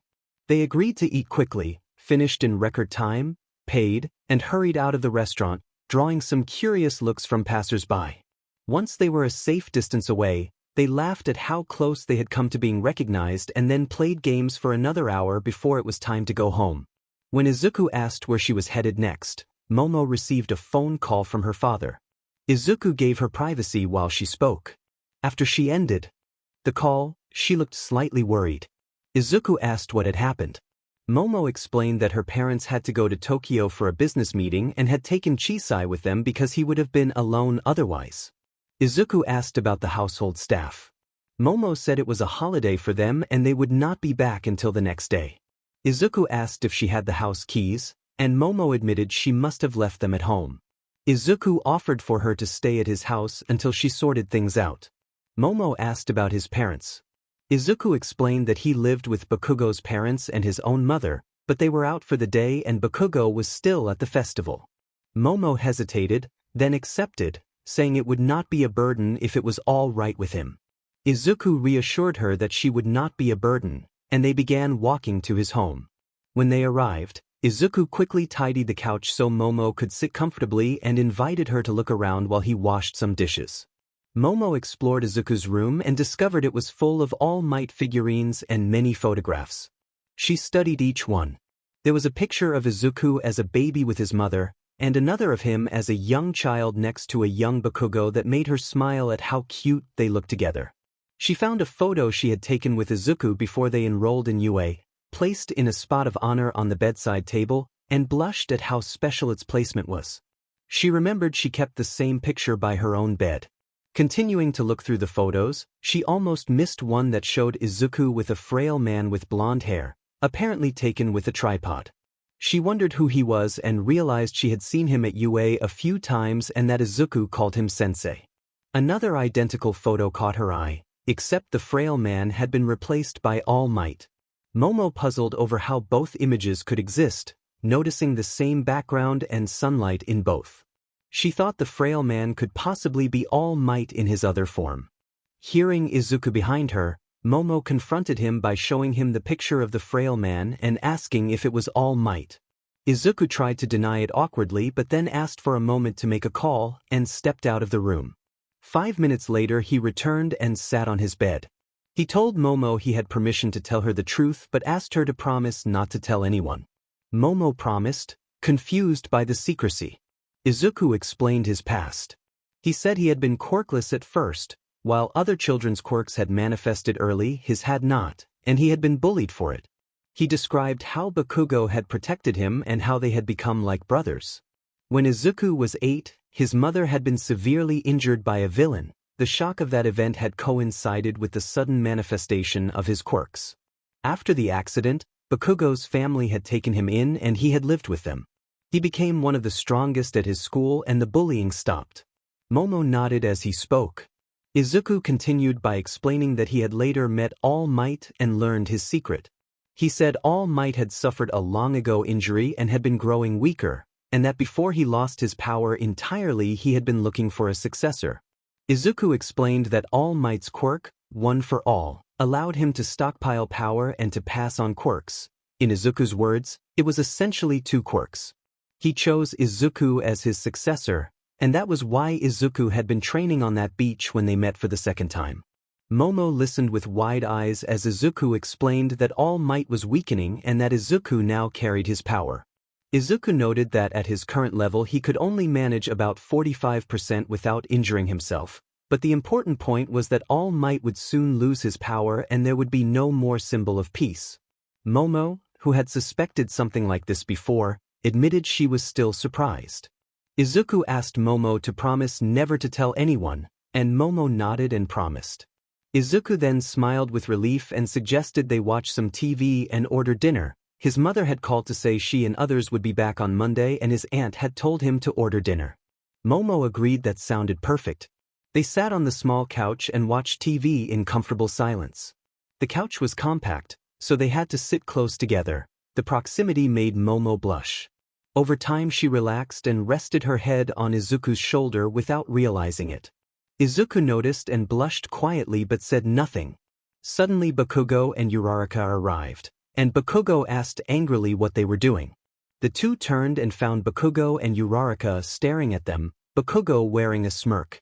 Izuku stammered as he lowered the TV volume. Bakugo explained they had come back from the festival because Uraraka had forgotten her keys and he had invited her over. They had heard the TV outside and tried to sneak up, not expecting to find Izuku and Momo in such a close moment. Bakugo asked why Momo was there. After Izuku explained what had happened, they ordered dinner and waited while watching TV. Bakugo kept a smirk as the food arrived. They began to eat in silence until Uraraka cheerfully observed that it felt like a double date.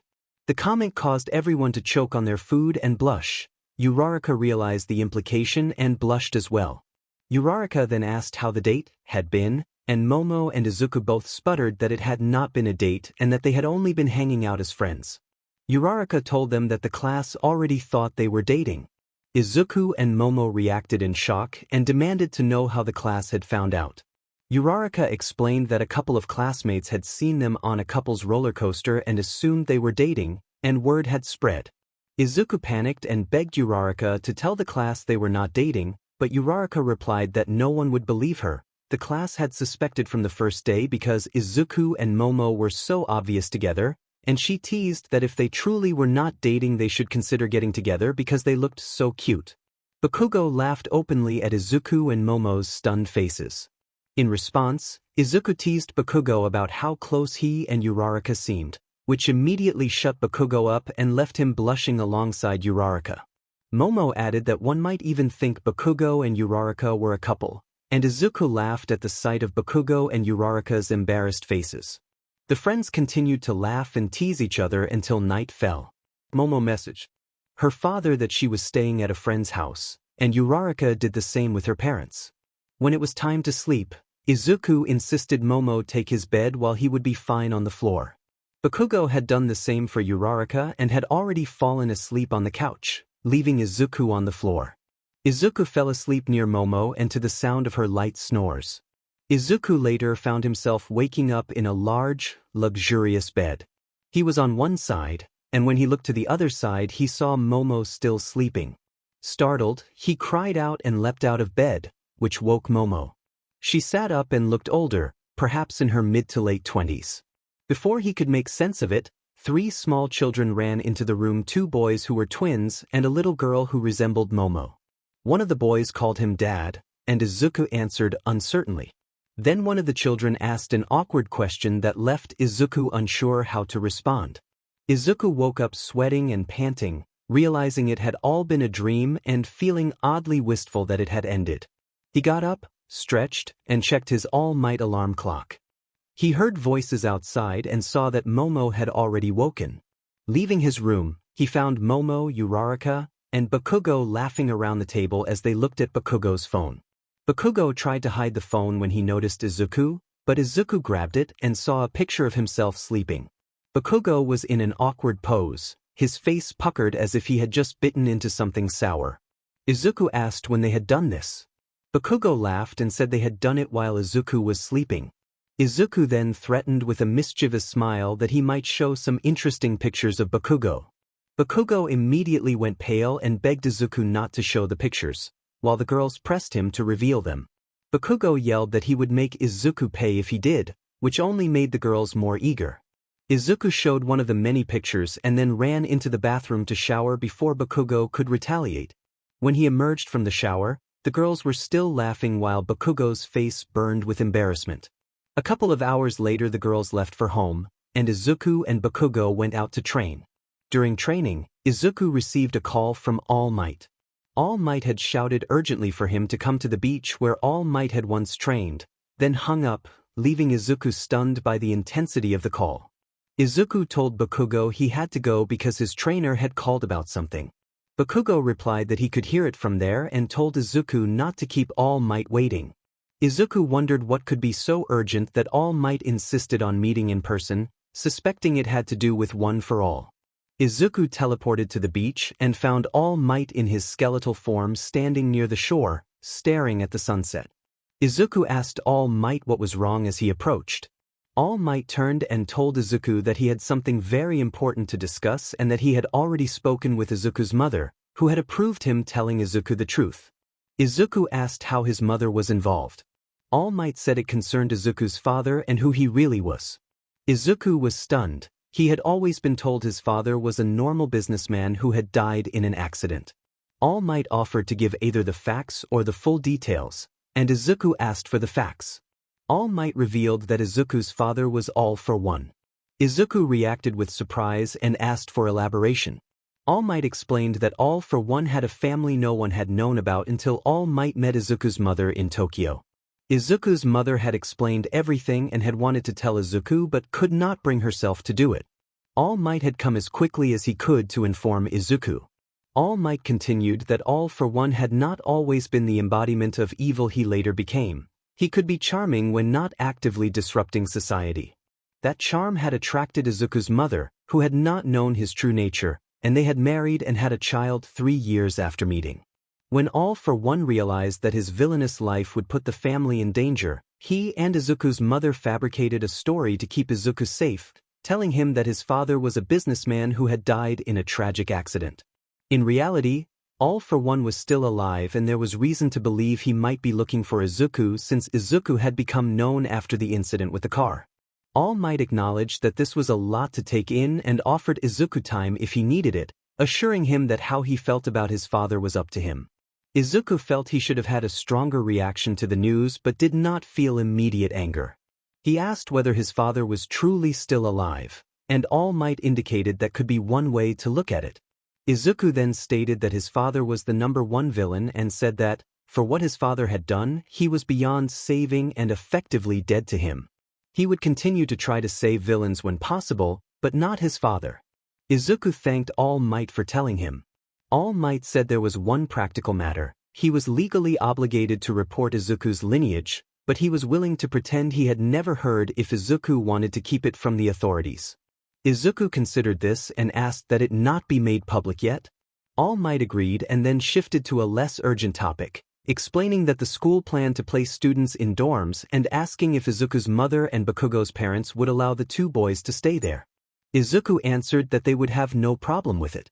All Might asked whether Izuku had told Yaoyorozu everything. Izuku said he had and believed she could be trusted not to tell anyone. All Might then requested that Izuku tell one other person he trusted completely. Izuku reacted with obvious surprise at the request. All Might reminded Izuku that the secret was supposed to be kept, but that all previous One for All holders had shared it with one person they trusted with their life. He said he thought it was time for Izuku to do the same and asked if there was anyone in mind. Izuku replied that Katsuki Bakugo was the person he found most trustworthy. All Might told Izuku to tell him as soon as he could, and added that he and Aizawa would be coming around to ask about the dorms after school the next day at around 4 in the afternoon, so Izuku should be prepared. All Might then teased Izuku about his relationship with Momo Yaoyorozu, saying that the teachers seemed to think they made a good match. Izuku protested and turned bright red at the suggestion. All Might laughed, then coughed briefly and told Izuku good luck with his love life before walking away, leaving Izuku stunned. Izuku worried to himself about whether he was in love with Momo and whether she felt the same, telling himself they were only friends and that he did not want to risk their friendship. He heard a voice behind him commenting on teenage feelings and hormones. An older man in a yellow and white hero costume introduced himself as Gran Torino and said he had been looking for Izuku. He extended his hand in greeting.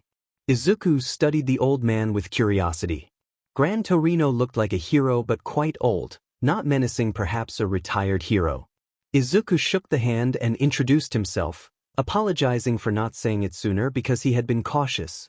Gran Torino explained that most of why he was looking for Izuku was classified, but that he was trying to help him become a better hero. He said there was much unknown about Izuku's quirk and learning its limits would benefit his growth, and he asked where Izuku could be found. When Izuku confirmed his identity, Gran Torino said he had been searching for him, because Yagi had told him where Izuku would likely be. He told Izuku that his use of multiple quirks was mediocre at best and that Izuku needed a real teacher to help him. Izuku asked how Gran Torino knew about his quirks. Gran Torino replied sharply that he had been All Might's teacher, and in a scolding gesture lightly tapped Izuku on the head. Izuku reacted with surprise and noted that Gran Torino must be retired. Gran Torino assured him he was retired but willing to teach and asked Izuku to demonstrate his quirks. Gran Torino asked Izuku to use any of them. Izuku teleported to the sidewalk, waved to Gran Torino, then teleported back. Gran Torino found it interesting and asked whether Izuku could also create portals. Izuku created a portal and put his hand through it. His hand disappeared and reappeared beside Gran Torino. Gran Torino, intrigued, asked whether Izuku had determined what type of warp quirk he had. He explained that warp quirks vary widely. Some can only warp others to and from themselves, some can only create portals in line of sight or with known coordinates, and stressed the importance of understanding a warp quirk's specific drawbacks and characteristics. He asked Izuku to explain his. Izuku explained that his portals worked when he could either see the destination or calmly visualize it. When he could visualize the place, the portal would open. When he could not, nothing happened. He gave examples. He had been able to create a portal to America because he had been there and could picture it, but he had failed to make a portal to China, where he had never been.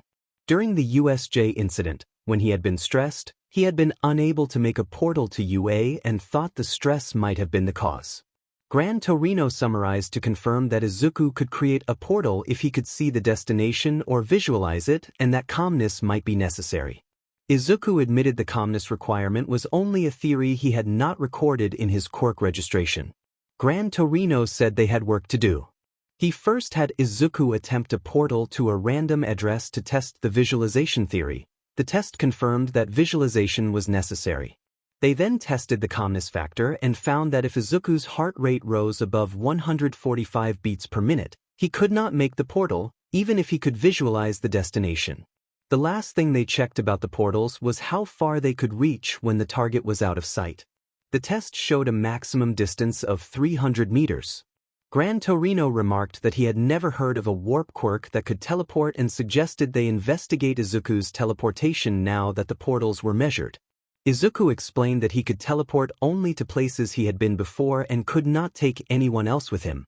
Gran Torino considered the information and observed that the combination of portal creation and teleportation seemed like two different quirks. Izuku offered a theory.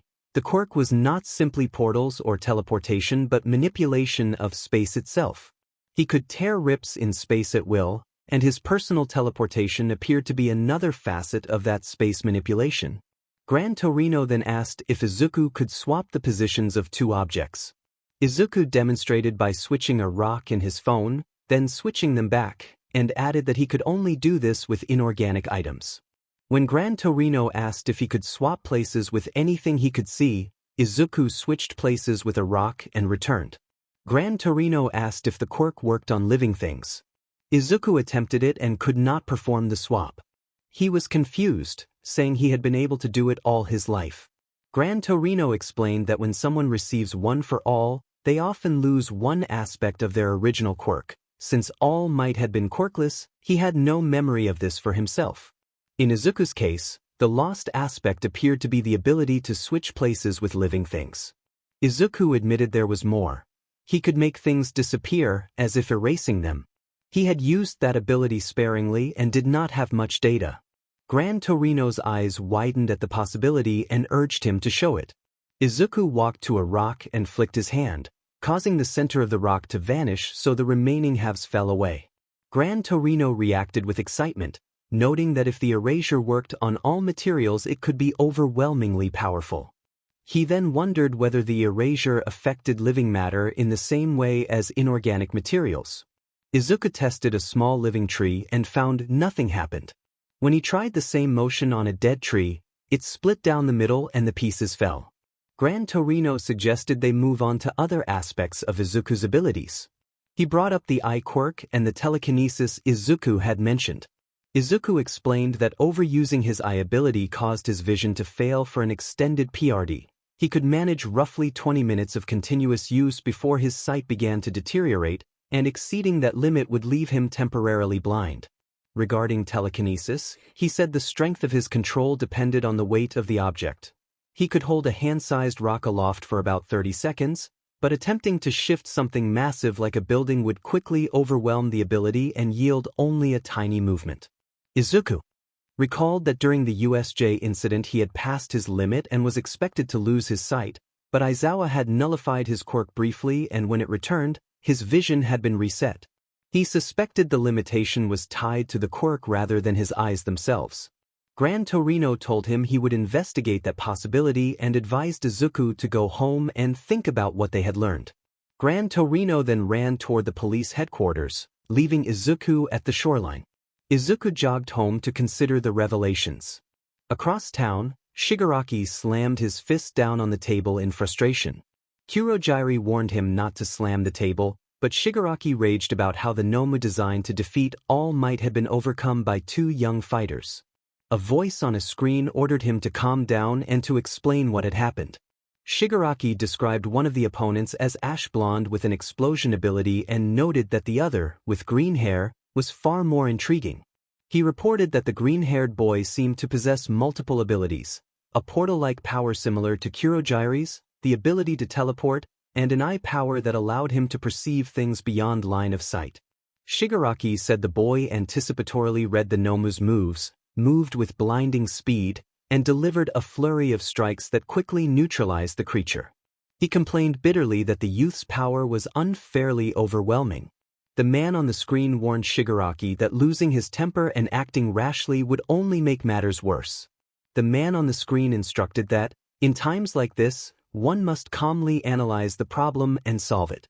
He noticed the green hair and muttered to himself that it was unlikely they would cross paths, but if they did, there would be work to do. Shigaraki's anger shifted to curiosity as he asked what work the man meant. The man told Shigaraki that he would assemble an elite team of fellow villains to assist him. They had been undermanned and this had only been a test to make ripples. He explained that the media was praising UA's security now and that killing All Might had been an added bonus. For the moment, the man ordered them to rest and to plan ahead, saying Shigaraki would surely be a great villain. He finished with a menacing laugh. The next morning, Izuku woke up at 6, went for an early morning jog, and returned at 7:30 to shower and eat. Bakugo was already ready for the school day. Izuku finished breakfast quickly and created a portal to UA, going through with Bakugo. When they arrived, Aizawa stared them down and reminded them in his habitual monotone that quirk use was forbidden without a hero license and that, by rights, they should be in custody for ignoring that rule. He said he would overlook it this time but warned that next time the police would get involved.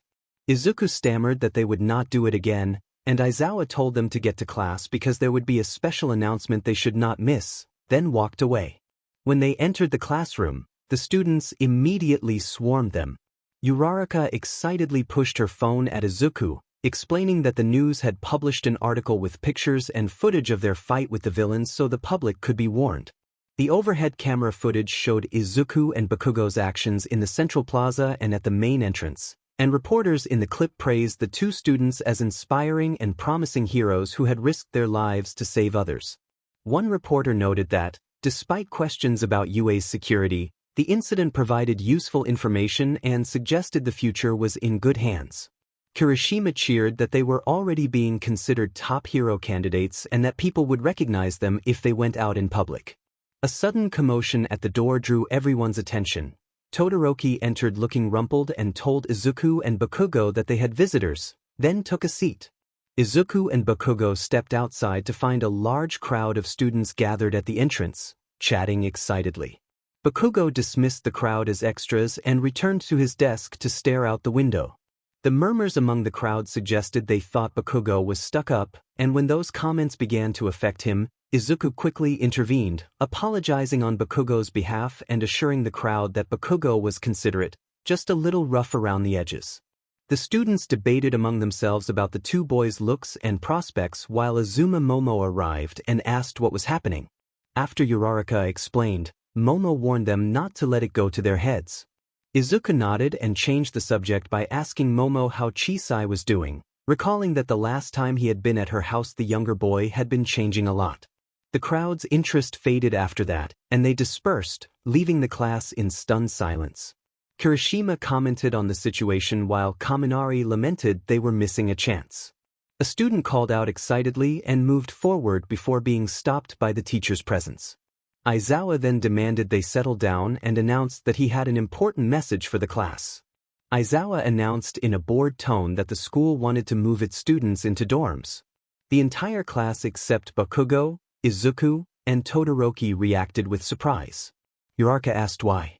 Aizawa said he had planned to explain, but when interrupted he told them to be quiet and threatened to make the whole class run laps around the school if they did not settle down.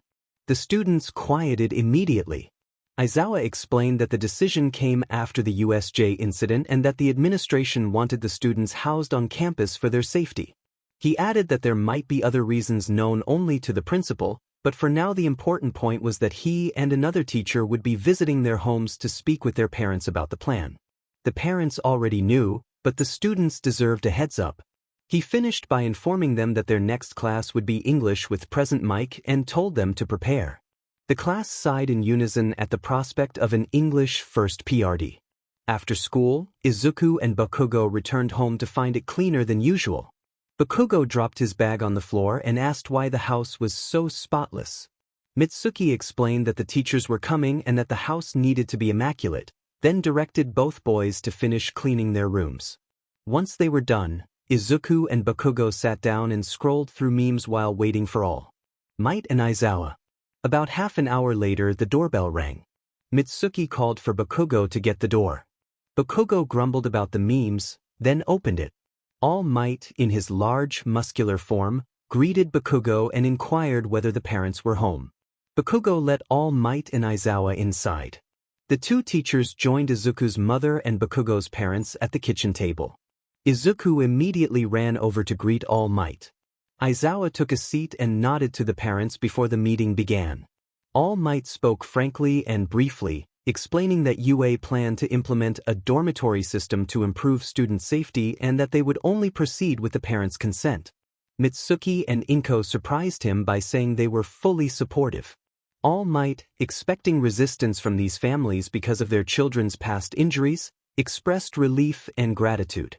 Inko then asked a personal favor. She requested that All Might promise to keep Izuku safe, admitting she felt she had not always been there for him and asking for that assurance as a parent. All Might widened his smile and promised to do everything in his power to protect Izuku.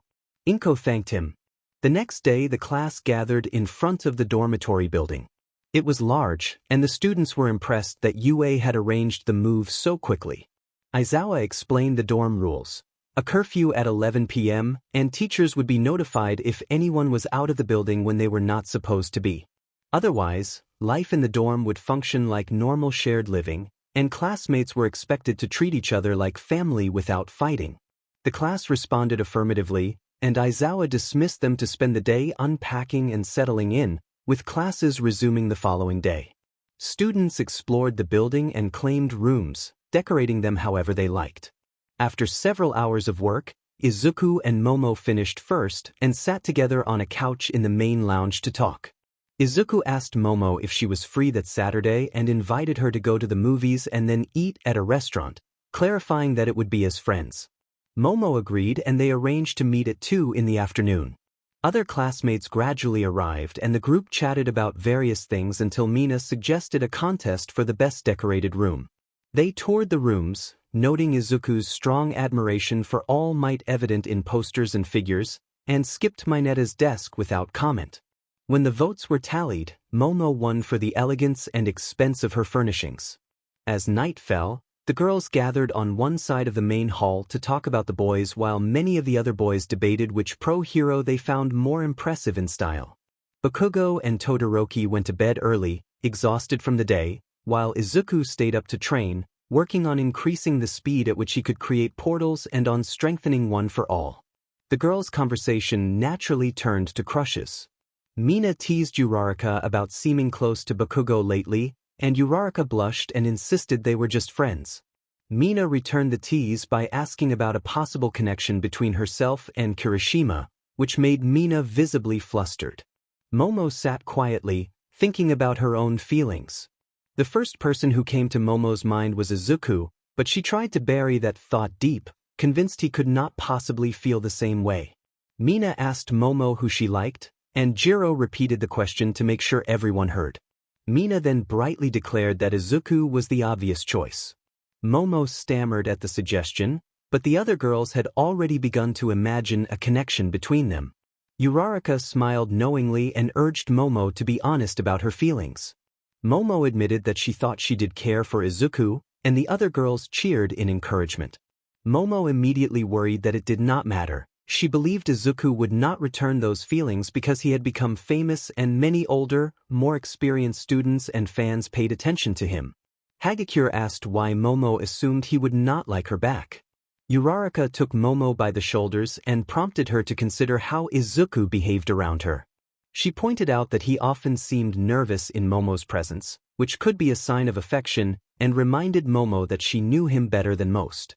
Momo thought of the times Izuku had rescued her and the quiet moment they had shared in the hospital after the USJ incident. Momo began to voice her doubts, but Uraraka urged her to have more confidence and reminded her of the respect and attention she earned from others. Momo managed a small smile and asked whether she should ask Izuku out or wait for him to make the first move. Mina advised her to follow her heart and trust that things would work out. As the conversation wound down, Momo looked out the window and noticed Izuku training outside. She watched him with a mixture of admiration and longing, feeling a tug at her heart and wondering if he could feel the same. Only time would tell. At the start of the next day, Aizawa addressed the class and announced a very important upcoming event that could influence their futures as heroes.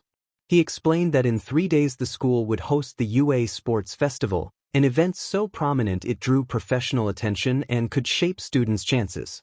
The class shivered at the news, but many dismissed it at first as a routine school event.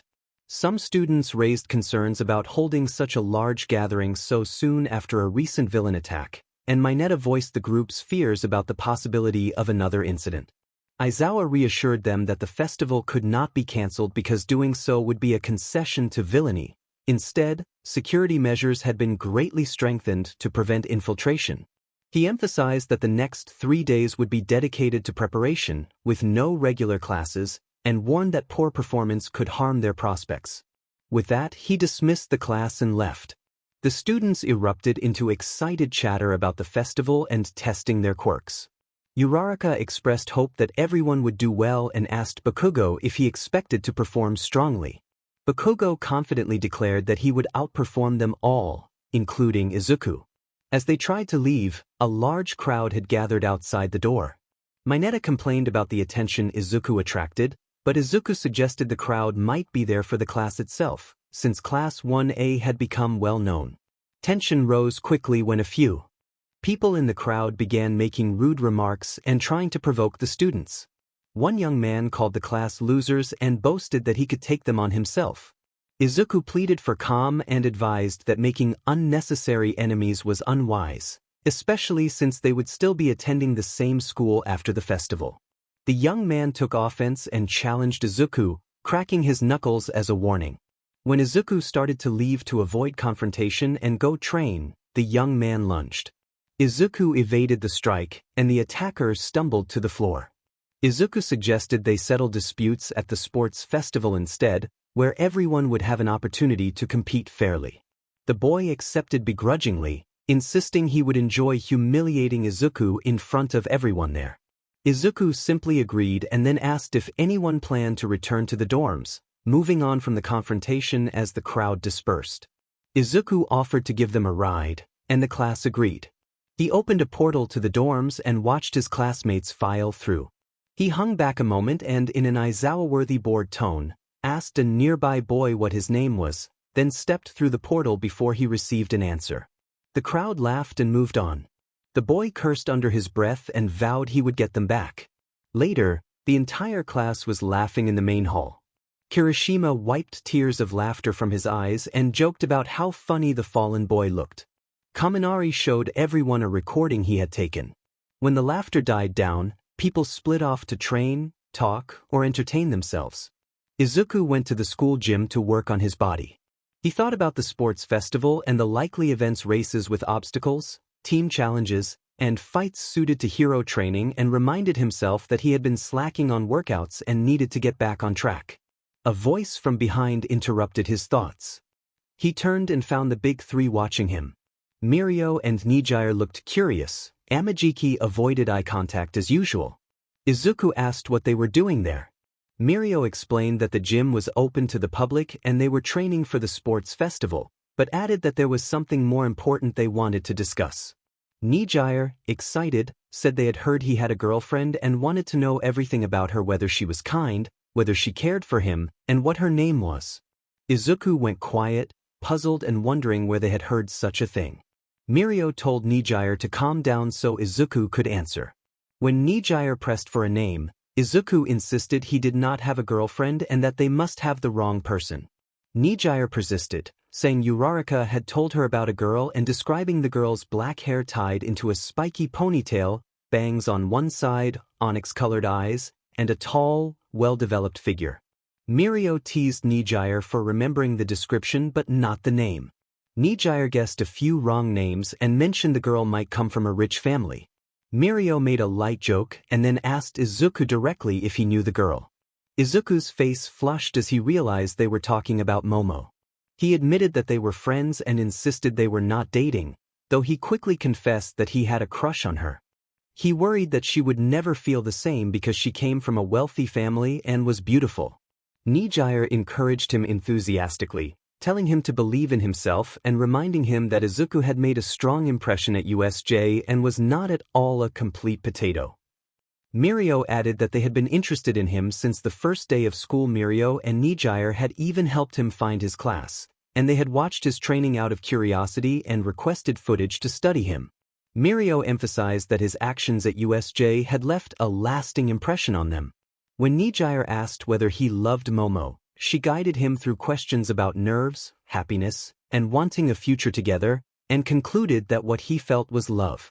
Izuku was about to ask more when his phone buzzed. A text from Bakugo instructed him to come to the dorms because the boys wanted to talk and wanted everyone there. Izuku teleported to the dorms and found the boys gathered on the couches, talking among themselves. He sat and asked what was wrong.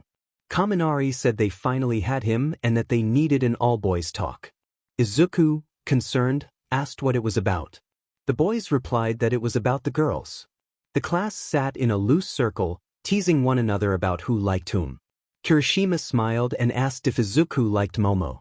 Izuku shouted in surprise and denial, flustered. Bakugo grinned, satisfied that he had guessed correctly, and Siro passed Bakugo $20 with a smirk. Izuku insisted he did not like anyone, but his protests did nothing to derail the others. Kirishima offered reassurance with a smirk, telling him that crushes were part of being human and that his secret was safe. A moment later, Momo, Uraraka, and Tsuyu appeared and asked what secrets were being discussed. The boys froze, panic rising as they realized Izuku might be exposed. Kirishima thought quickly and supplied a vague, awkward excuse to deflect attention. The girls made disgusted faces at the awkwardness, apologized for interrupting, and went on their way. Once they were out of sight, the boys exhaled and congratulated Kirishima for his quick thinking. Mineta, however, was devastated and rushed at Kirishima in frustration. Mineta yelled that the joke was unfair and shoved Kirishima in his distress. Kirishima stayed calm and pointed out that the others already thought Mineta was eccentric, so there was nothing new to worry about. Mineta calmed and accepted the logic, though he still asked why Kirishima had chosen him for the made-up story instead of Izuku. Kirishima explained bluntly that he had picked the person who would most disgust the girls, and Mineta begrudgingly agreed. Bakugo then asked Izuku how strongly he felt about Momo. Izuku admitted he was unsure but thought he might be in love, repeating the advice he'd been given. Siro observed that, given Izuku's appeal, the class had practically assumed he and Momo would be a couple. Izuku, eager to train, excused himself and teleported back to his room. Alone, Izuku opened his phone and watched martial arts videos on YouTube, using his eye quirk to copy movements perfectly. After an hour his eyes ached and he deactivated the quirk. He told himself it was time to test the techniques and teleported to a familiar training ground at UA. He reflected that in hand-to-hand combat he usually relied on his eye quirk to read opponents and choose his next moves. Now he needed to conserve that ability for critical moments, so learning genuine martial arts felt like the right step. His body was already physically conditioned, so mastering technique was the priority. Izuku practiced a complex sequence from an advanced video and executed it perfectly. Excitement built as he tried more moves, and he imagined combining the new techniques with one for all to make his strikes precise without pushing the power to full output.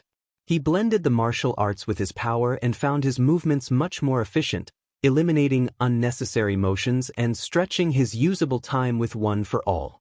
3 hours later he collapsed in exhaustion. After a few minutes of rest he rose, teleported back to his room, showered, and then wandered into the main hall where the students were engaged in a boisterous pillow fight. Someone yelled and a pillow smacked into Izuku, knocking him down. He stood, dusted himself off, and charged back in with a grin, grabbing a pillow to join the chaos. Most of the class participated in the playful brawl. Mineta kept trying to sneak glances at the girls until Momo sharply struck him with a pillow, sending him stumbling. Bakugo dominated anyone who challenged him, while Izuku used quick portals to appear, land a playful blow, and vanish again. Koda, Ida, and Todoroki remained on the sidelines. The main door suddenly opened and Aizawa entered, his scowl silencing the room. He scolded the students for wasting time instead of preparing for the sports festival and warned that some of them would receive punishments.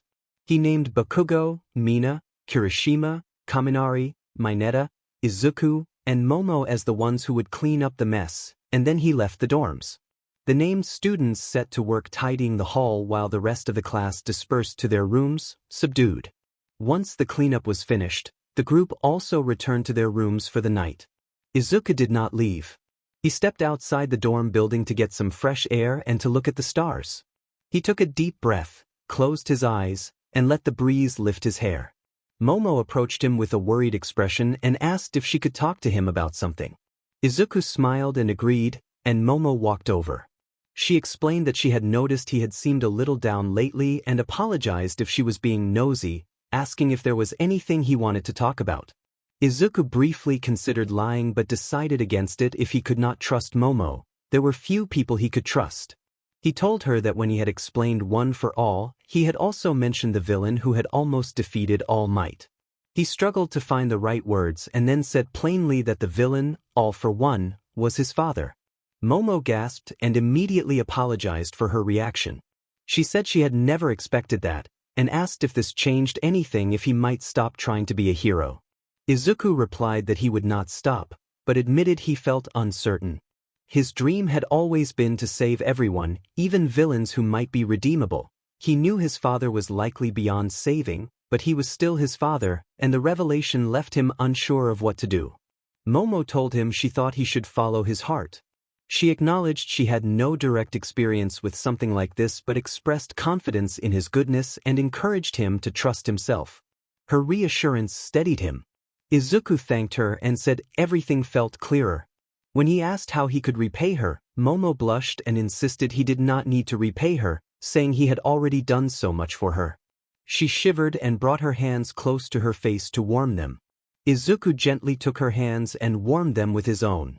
Both of them blushed at the sudden contact. He suggested returning to the dorms since it was getting cold and they would be in trouble if Aizawa found them out after curfew. He led her back inside, one hand still around hers.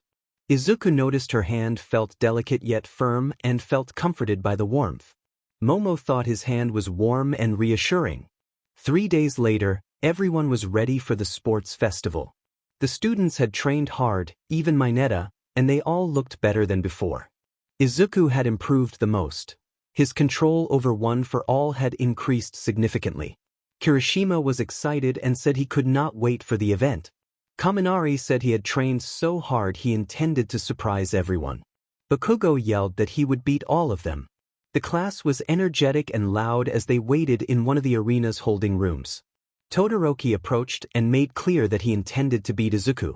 He apologized if the challenge would harm any chance of friendship, but explained he planned to use the match as a way to prove himself and gain recognition. The class reacted with stunned murmurs at the sudden declaration. Izuku asked why Todoroki had chosen him when there were many other strong competitors. Todoroki answered that Izuku was the most famous student at UA, and defeating him would bring recognition. Izuku accepted the challenge with a smile and promised to do his best to keep the match fair. Todoroki's expression hardened and he said he would do whatever it took to be recognized. The atmosphere between the two was tense. Todoroki's quiet resolve and Izuku's determination made the other students uneasy. Bakugo insisted he would not be left out and repeated that he intended to beat them all. An announcement from the arena interrupted the standoff. Present Mike called out that the sports festival would begin in 5 minutes, asking the audience to take their seats and directing participants to the arena. When Class 1A reached the arena entrance, they found a massive crowd waiting, cheering loudly from the stands. Present Mike introduced them as the top of the hero classes and noted their prominence following the recent villain attack. Zero muttered that people would probably think they were arrogant after that introduction. After the other classes arrived, Midnight stepped onto the stage to serve as the event referee and asked the chosen representative from the school to say a few words. She then introduced Izuku as the student selected by the school and highlighted by the media as a top first year. Izuku froze at the surprise but reminded himself that handling the media was part of being a hero, and he joined Midnight on the stage. The announcer handed him the mic, and he took a deep breath before speaking. He told the crowd that he was truly honored to participate in this prestigious event with the best competitors he could ask for.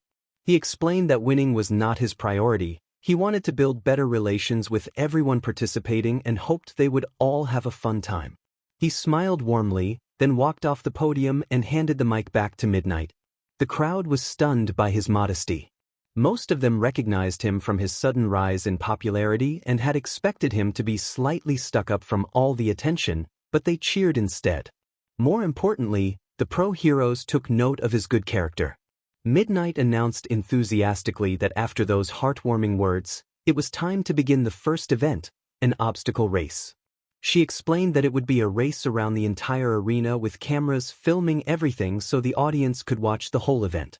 Only the top 42 would be admitted to the next round, and she warned against dirty play. There would be checkpoints at each obstacle, and failing to pass one would prevent a competitor from advancing. Ida asked whether all quirks were allowed. Midnight answered that any use of quirks was permitted so long as competitors did not fatally injure one another. 5 minutes later, everyone gathered at the start of the tunnel, anxious to show their worth. Almost everyone except Izuku seemed eager to push forward. Kirishima asked Izuku whether he was going to try to get to the front, struggling to move through the dense crowd. Izuku said it was not worth the hassle and that he did not need to. Kirishima remembered that Izuku could teleport to the front at the start and remarked on it. Izuku explained that the checkpoint rules made teleportation harder, so he planned to continuously teleport to the front until he passed all the checkpoints. The starter called ready, set, go, and everyone sprinted instantly. Todoroki took the early lead by moving to the front and using ice to block those behind him, but the ice broke and most of Class 1A surged through. Todoroki thought he hadn't gotten as many as he expected and refocused ahead. Suddenly Izuku had surged far in front. He turned and waved to Todoroki before running onward, leaving Todoroki surprised. Bakugo shouted at Izuku not to leave him behind and then overtook Todoroki with explosions. Todoroki recovered from the shock and chased after them, cursing himself for freezing up. Meanwhile, Izuku ran using one for all full cowl at 10%. He did not know where the checkpoints were, so he avoided teleporting to prevent missing any. Instead, he relied on one for all for a substantial speed boost, deciding to teleport only at the very start to get ahead and at the end to secure his position. Even so, Bakugo and Todoroki caught up, and the three ran almost neck and neck, with Izuku first, Bakugo second, and Todoroki third. Izuku kept his percentage low because he never knew when he would need more energy. The others were not far behind, but there still was a noticeable gap between them and the main pack. After a short run, the first obstacle was revealed, a giant group of zero-pointers from the exam. Izuku shouted in disbelief at how many there were. Todoroki calmly observed that this was the first obstacle he had been looking for, then formed a massive glacier of ice to immobilize the robots directly in his path. Izuku flicked his hand and caused one of the robots to fall, nearly crushing those behind it. He then erased more legs from the machines, sending them tumbling into a formation that blocked the racers behind him and gave him a larger lead. Present Mike announced through the speakers that Midoriya Izuku had easily blocked those behind him and passed the first obstacle in a flash. Bakugo loudly insisted that it was not enough to stop him and blasted over the robots, while Todoroki used ice to glide across the machines. Izuku reached the second obstacle, a series of canyons connected by ropes, and wasted no time moving from island to island until he cleared it and continued with a sizable lead. Present Mike loudly praised the students, asking Aizawa what he was teaching them. Aizawa replied that credit did not belong to him. The students had fired each other up and were naturally strong. Aizawa then asked Present Mike to stop shouting because it hurt his ears. The rest of the group accepted that they could not catch Izuku and instead fought for second place. Bakugo shouted at full force, and Todoroki told him to stop screaming. Izuku crossed the finish line first to a roar of cheers. He had defeated everyone and gained a lot more fans. 5 minutes later, the top 42 finished and Midnight announced the results. She named Izuku Midoriya as first place, followed by Shuto Todoroki and Katsuki Bakugo as the top three. Midnight then explained that the next event was the cavalry battle, that teams must be formed, and that points would be assigned based on first event performance. First place was worth 10 million points. Izuku froze and felt everyone's eyes on him. He realized that being first would make him a target and worried that no one would want to pair with him, which could lead to disqualification. Midnight announced that everyone had 5 minutes to pair up before the cavalry battle began. Izuku scanned the crowd but found that people were avoiding him, and he grew desperate at the prospect of being left without a teammate. Someone tapped his shoulder. Ida, Uraraka, and Momo asked if they could form a team with him. Izuku began to explain that pairing with them would make them targets because of the 10 million points, but they cut him off. They explained that the cavalry battle would be a game of keep away and that, given their quirks, it would not be a problem. Izuku agreed and they became a team. Momo explained that Ida's legs would be very useful for running away, that Uraraka could make them all weightless except for their clothes so their weight would not hold them down, and that she could create multiple weapons and shields tailored to their needs. Momo added that if things went badly, Izuku could teleport to a safer area and then rejoin them. Izuku accepted with a relieved smile. A few minutes later, all the groups were ready. Todoroki stood with Tokoyami, Mina, and Kaminari, while Bakugo moved with Kirishima, Siro, and Oyama. As the countdown reached 0, Midnight announced the start and every team rushed toward Izuku's group. Izuku waited until the last possible moment, then opened a large portal to the least populated part of the arena and led his team through it, escaping safely. Izuku shouted that the plan had worked and praised Momo, which made her blush. Uraraka nudged Momo with a smirk, but Izuku did not notice. He kept his attention on the rest of the arena. Only 2 groups pursued them, and they were the strongest, Todoroki's and Bakugo's. The chase changed when someone stole all of Bakugo's headbands and Bakugo gave chase, leaving Todoroki to pursue Izuku's team. For 10 minutes Todoroki's group persisted in chasing them, but Izuku's team slipped out of every trap. Bakugo eventually rejoined the fight and moved in from behind toward the prize, but a whistle then blew to halt all action. Midnight announced that time was up and the cavalry battle had ended. Present Mike later revealed the results. Izuku Midoriya, Momo Yaoyorozu, Achiko Uraraka, and Ida Tenya had taken first place. Bakugo, Kirishima, Siro, and Aoyama had come in second. Todoroki's team placed next, and the final group placed last. There would be an hour break before the next event. As the class walked to the waiting room, Todoroki approached Izuku and asked to meet him in the hallway because he had something to talk about. Izuku agreed nervously and followed him. In the hallway, Todoroki asked whether Izuku was related to All Might. Izuku reacted with surprise and embarrassment, denying any relation and insisting that their closeness was just coincidence. Todoroki observed that Izuku and All Might seemed unusually close and that he often saw them sharing meals. Izuku stammered that he was not a special student or anything like that.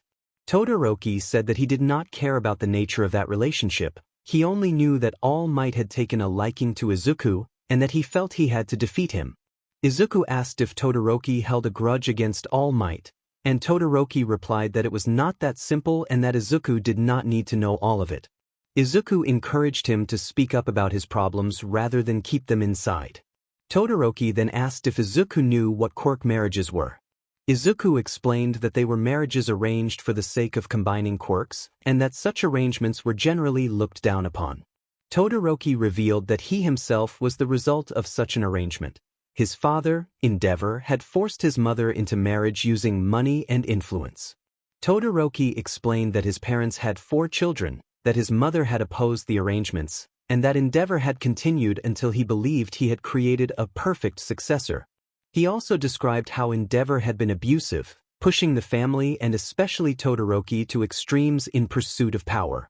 Izuku listened in horror and asked why Endeavor had behaved that way. Todoroki answered that Endeavor had been unable to surpass All Might on his own and had tried to create someone who could. Izuku asked if that was why Todoroki avoided using his fire, to prove he did not need his father to define him.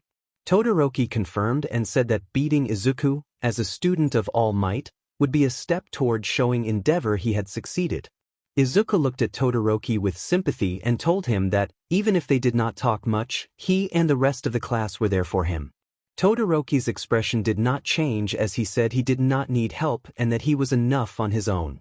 Izuku sighed and said he would rather be friends than rivals, and reminded Todoroki that his power belonged to him, not to his father. Then Izuku walked away. Todoroki thought about his life and continued on his way. Later, after finishing some exercises, Izuku received an announcement that the festival would continue. He teleported to the arena and waited as the audience returned and the other participants arrived. Midnight announced that the final event of the sports festival would begin. Ojiro and another boy then approached Midnight to say that they wished to withdraw. Ojiro explained that they had no recollection of the last event and that it would be dishonorable to the people who had worked so hard if no one knew what had happened. The other boy nodded in agreement.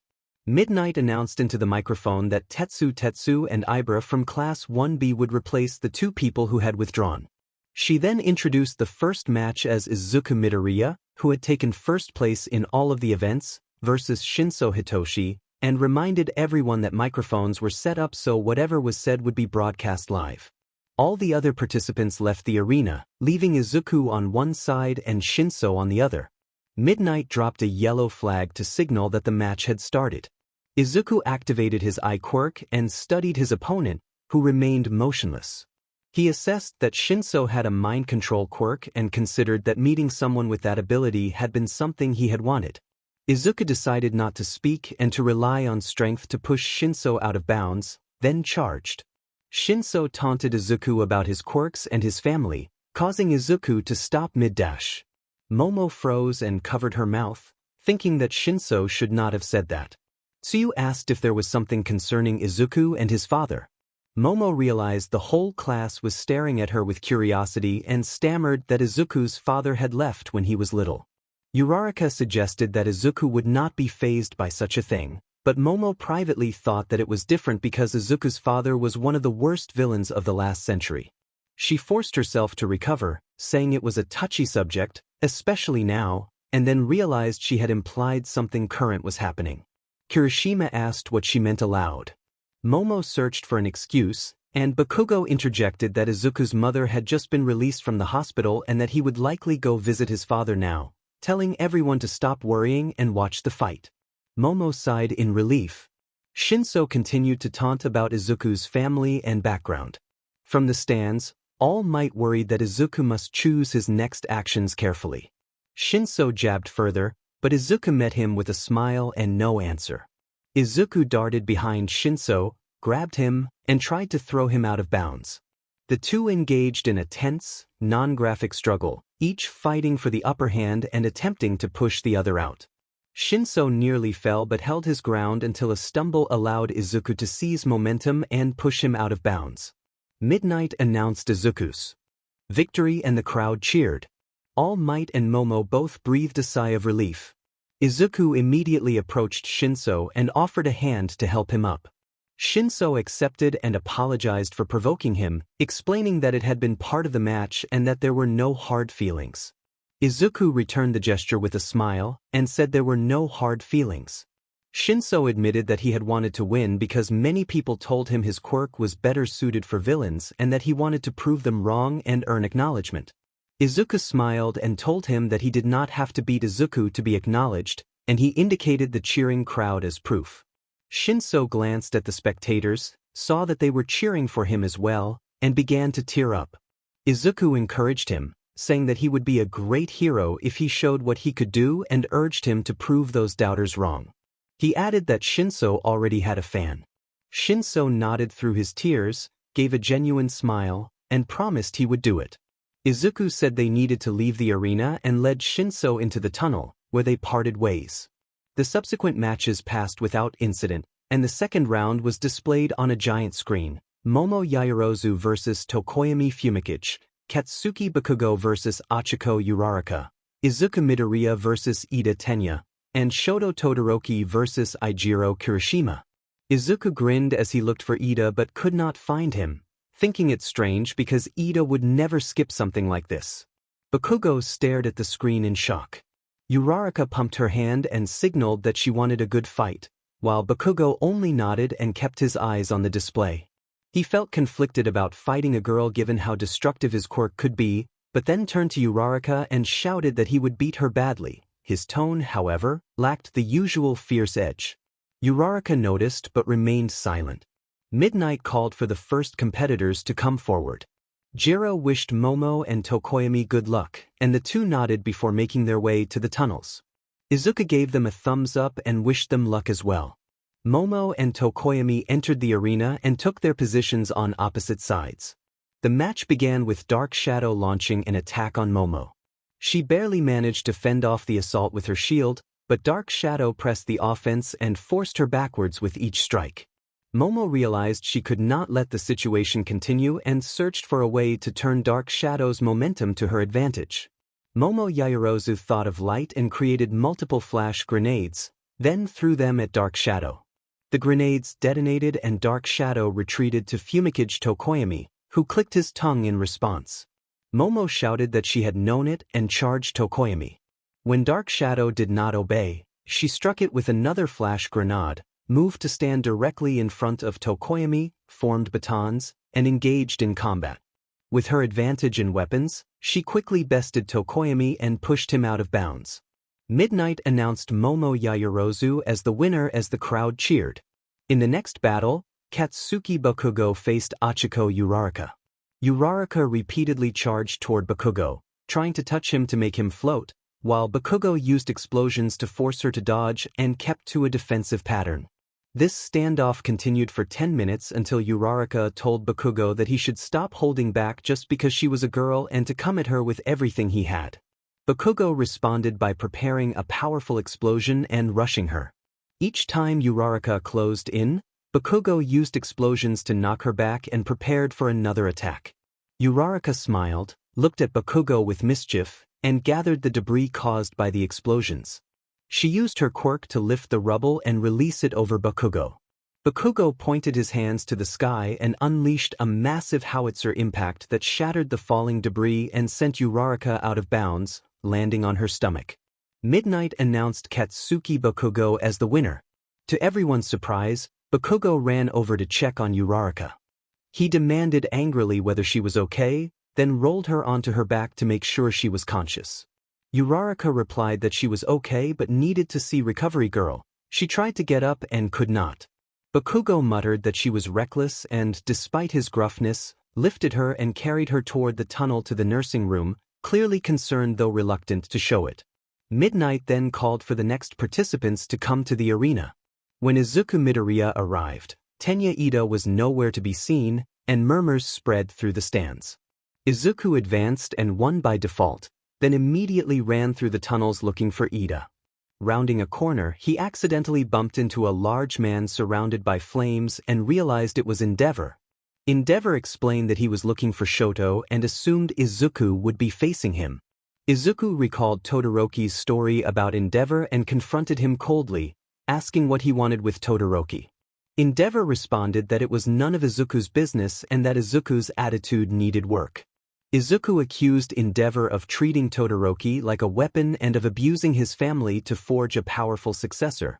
He told Endeavor that the world might admire his heroics but also saw the harm he had done and that he felt pity rather than awe. Endeavor's temper flared as he threatened Izuku, but Izuku stood his ground and challenged Endeavor's right to speak of Todoroki as his son. Izuku warned Endeavor not to ruin Todoroki's future and declared that he would not let anyone crush his friend's dreams. The determination in Izuku's eyes made Endeavor take a step back. Izuku left, telling Endeavor to think about his actions, and Endeavor returned to the stands deep in thought. By the time Izuku reached the stands, Shoto Todoroki had defeated Eijiro Kirishima and was walking back toward the tunnels. After a 10-minute rest, Midnight announced the semifinals: Shoto Todoroki vs. Izuku Midoriya. Izuku prepared mentally at the arena entrance and then stepped into the ring to face Todoroki on the opposite side. Midnight counted down and signaled the start of the match. The crowd roared, the air tense and a little chilled. Everything focused on the match everyone had anticipated: Endeavor's son versus the Prodigy. It was set to be the most electrifying match ever, and the lack of movement only tightened the tension.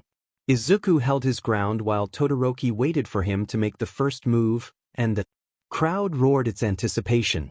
Todoroki suddenly formed a massive glacier to try to immobilize Izuku. Izuku teleported away and reappeared on the glacier before charging at Todoroki. Todoroki continued producing giant ice formations, but Izuku dodged most of them and closed in to land a punch to Todoroki's stomach. Ice formed around Izuku's right arm as a consequence. Izuku urged Todoroki to come at him with his full strength and ran at him again, only to be met by an even faster barrage of icebergs. He dodged almost all of them, but one struck from the shadow of another, preventing a clean escape. Izuku broke the ice with a one-for-all smash at 35%, shattering it and sending a gust that pushed the audience back. He closed in on Todoroki and targeted the same spot as before. Todoroki anticipated the move and moved to block, only to find Izuku gone. Izuku then appeared behind him and noted that Todoroki was shivering before landing a one-for-all blow at 10% to his side. Izuku explained that Todoroki's left side was supposed to counteract the frostbite caused by his ice, and that by not using it he was at a severe disadvantage. He followed with a complex barrage of punches and kicks, blending martial arts with one-for-all at varying percentages to create a fluid, powerful fighting style.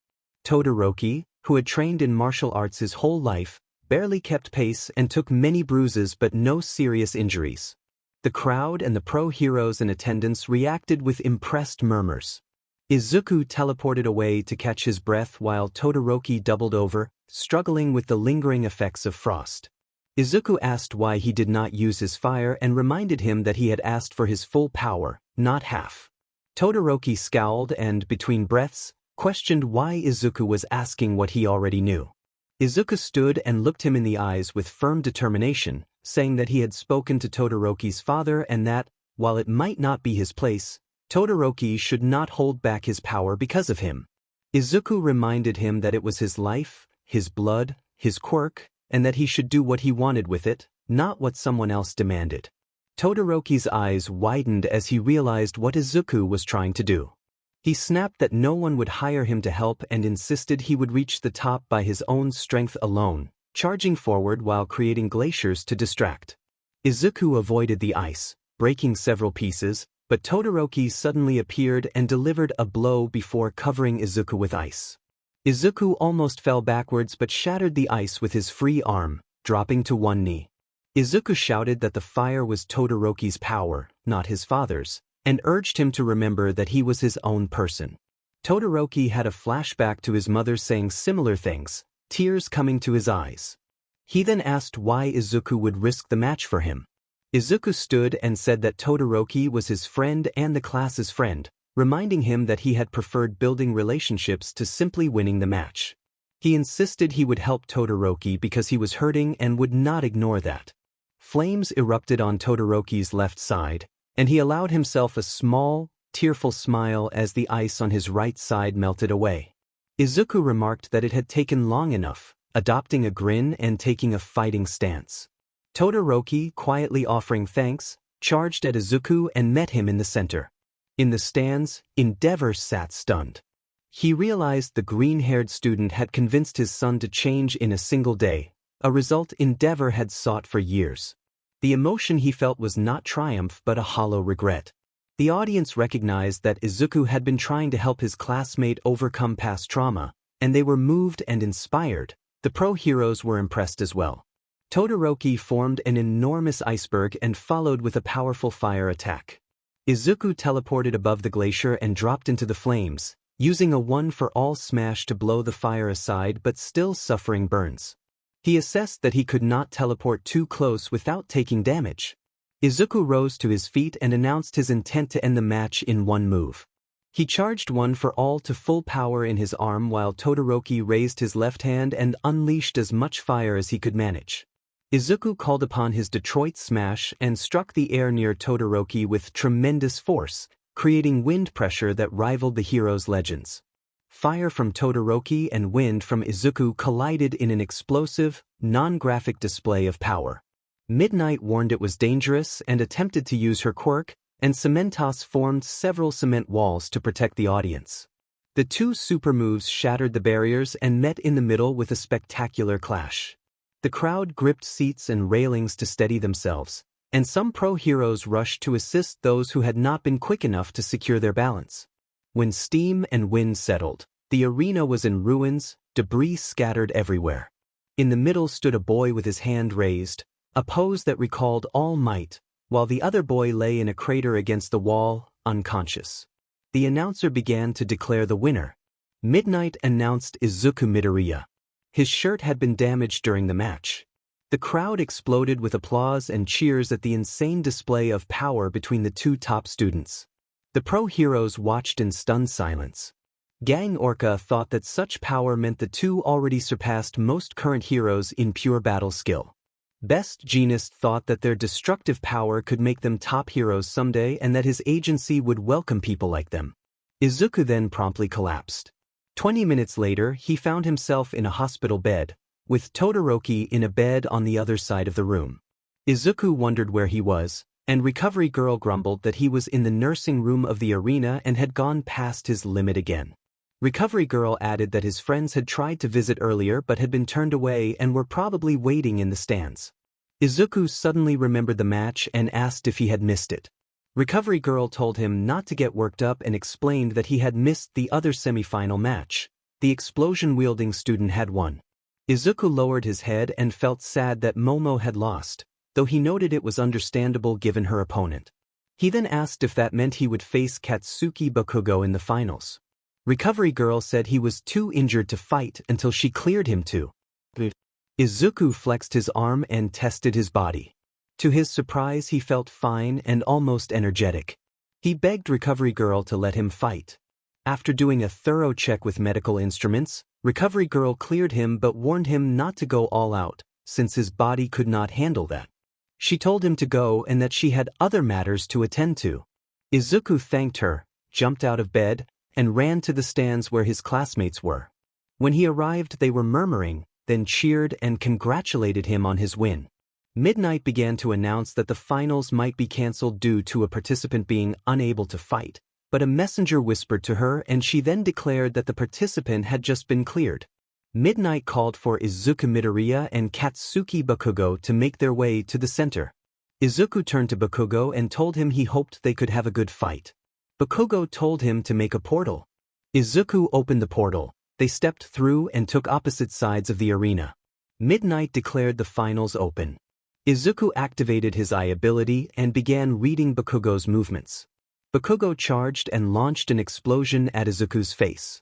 Izuku jumped back and dodged, then struck Bakugo in the stomach with a 1-for-all 20% smash that sent Bakugo flying toward the edge of the ring. Bakugo responded with an explosion so bright it temporarily obscured Izuku's vision. Bakugo intended to disable Izuku's visual advantage with the blinding flash and charged forward. Izuku rubbed his eyes and revealed he could still see, though hazily, and that he had other strategies. He took a fighting stance. Bakugo grinned and charged again, hands crackling with small explosions. They met in the center and engaged in close combat. Izuku's martial arts training gave him the advantage in hand-to-hand combat. He landed a series of precise hits while taking only a few in return. Bakugo acknowledged that Izuku had improved, then fired a long-range blast. Izuku teleported out of its path and reappeared behind Bakugo, launching an attack that Bakugo managed to block. Izuku realized he needed to keep the fight close because Bakugo had a range advantage and Izuku could not sustain high-level output continuously. He focused on close-quarters strikes and unleashed a barrage of punches and kicks. Bakugo was surprised and blocked only one of the attacks, the rest connected. Enraged, Bakugo hit Izuku in the stomach with a massive explosion. Izuku was blasted backward and landed on his back, coughing and winded from the impact. Despite the hit, Izuku resolved to end the match. He rose and met Bakugo's gaze. Bakugo was battered and bruised from the exchanges, and Izuku had taken a heavy blow to his midsection, but both fighters gathered their remaining strength. Bakugo pointed both hands toward Izuku, preparing a powerful finishing move. Izuku realized he would have to push himself to his limit to finish the battle. Bakugo unleashed howitzer impact while Izuku poured all his strength into his left arm to perform a 100% Detroit smash. The two super moves collided in the center of the arena in a dramatic anime-style clash that sent a shockwave through the stadium and nearly overwhelmed the crowd. The middle of the arena erupted into a crater of dust, blocking everyone's view. Kaminari shouted from the stands that it felt like an anime. When the dust cleared, only one person remained in bounds. Midnight announced that the winner of the first-year sports festival was Izuku Midoriya. Izuku looked up into the sky and smiled, feeling that winning was pretty cool. After an hour, the arena was repaired and the winners were ready to be presented. Midnight introduced All Might to present the awards, and the crowd murmured in excitement. All Might entered with his signature laugh and the audience cheered. All Might praised Momo Yaoyorozu for thinking clearly under pressure and placed a medal on her neck, patting her head. When it was time for second place, Bakugo quietly told All Might to hurry and give him the award because he wanted to go train. Bakugo then erupted in a loud, angry demand for the medal and to be dismissed, his irritation flaring for everyone to see. The crowd reacted to his intensity, and Kirishima sighed that Bakugo's pride was showing again.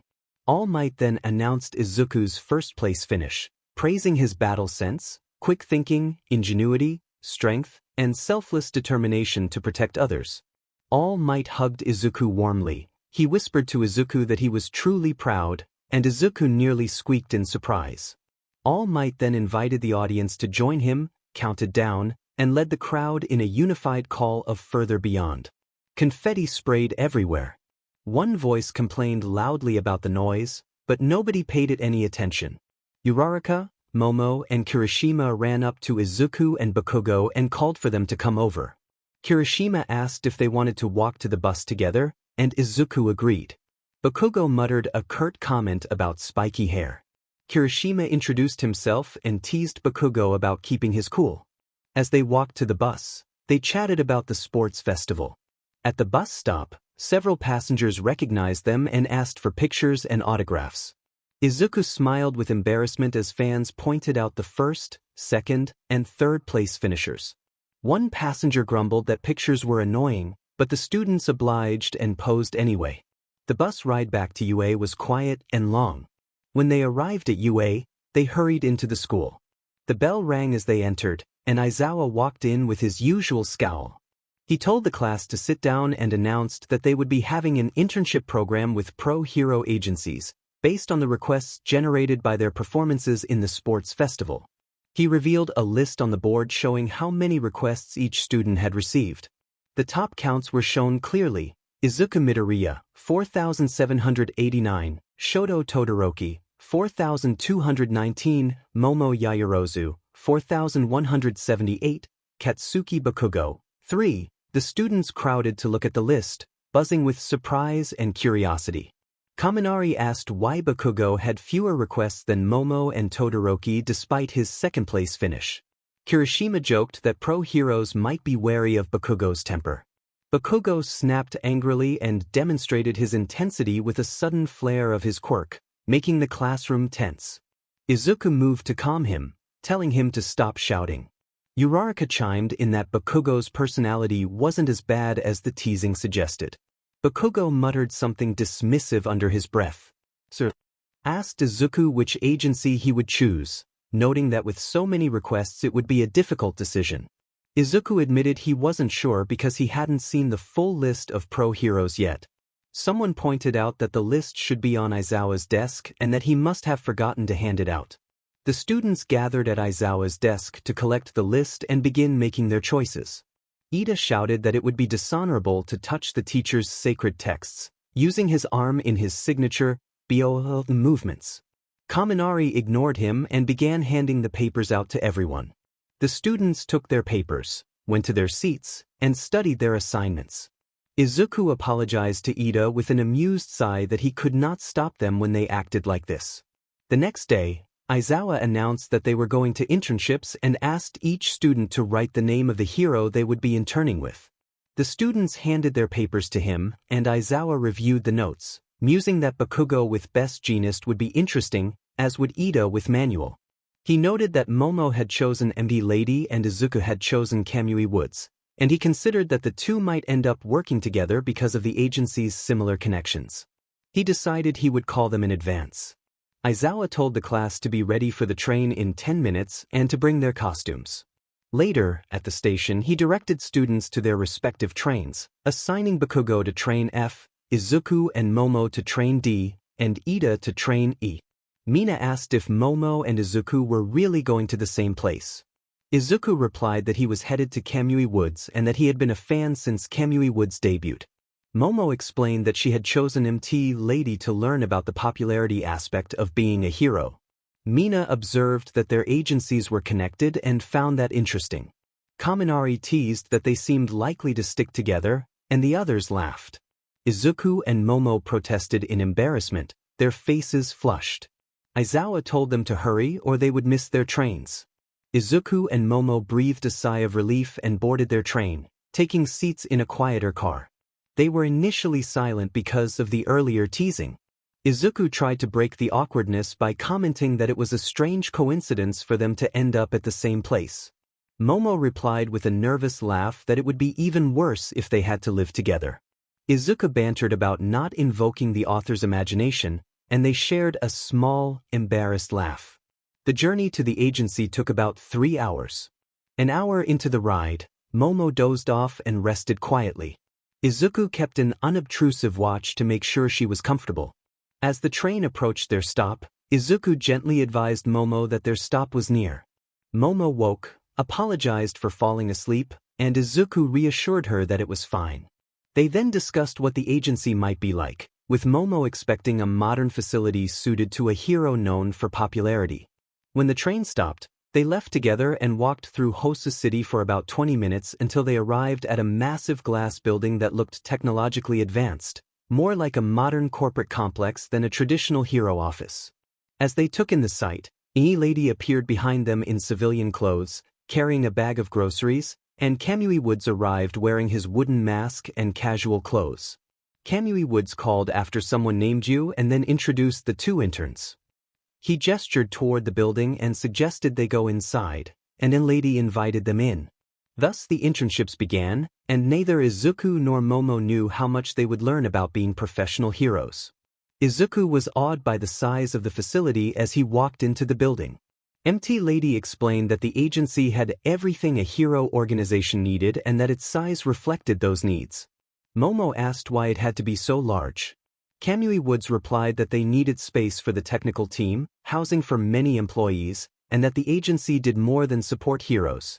It also managed singers, actors, and other public figures who used the agency's services. MT Lady explained that it was called a joint agency. Izuku then asked MT Lady and Kamui Woods if they lived there too. MT Lady answered that they actually lived in the same apartment. Momo and Izuku both paled at the revelation and began to sweat. Izuku stammered that they would be living in the same apartment for the next week, all four of them. Kamui Woods reassured them that the apartment was big. Izuku replied uncertainly. MT Lady offered to take them to the apartment and added that they would have to share a room. She asked if that would be a problem. Both Izuku and Momo answered no, cheeks flushed and avoiding each other's eyes. They each thought to themselves that sharing the same room would be awkward. Kamui Woods said he needed to go to the main base on the 7th floor to check on a case involving a villain called the Hero Killer, and then he left. About 10 minutes later, the three stood in front of the apartment door while MT Lady searched for keys. She found them and opened the door, inviting them to make themselves at home. MT Lady told them their room was across the hall and that she had to leave to look into the Hero Killer case.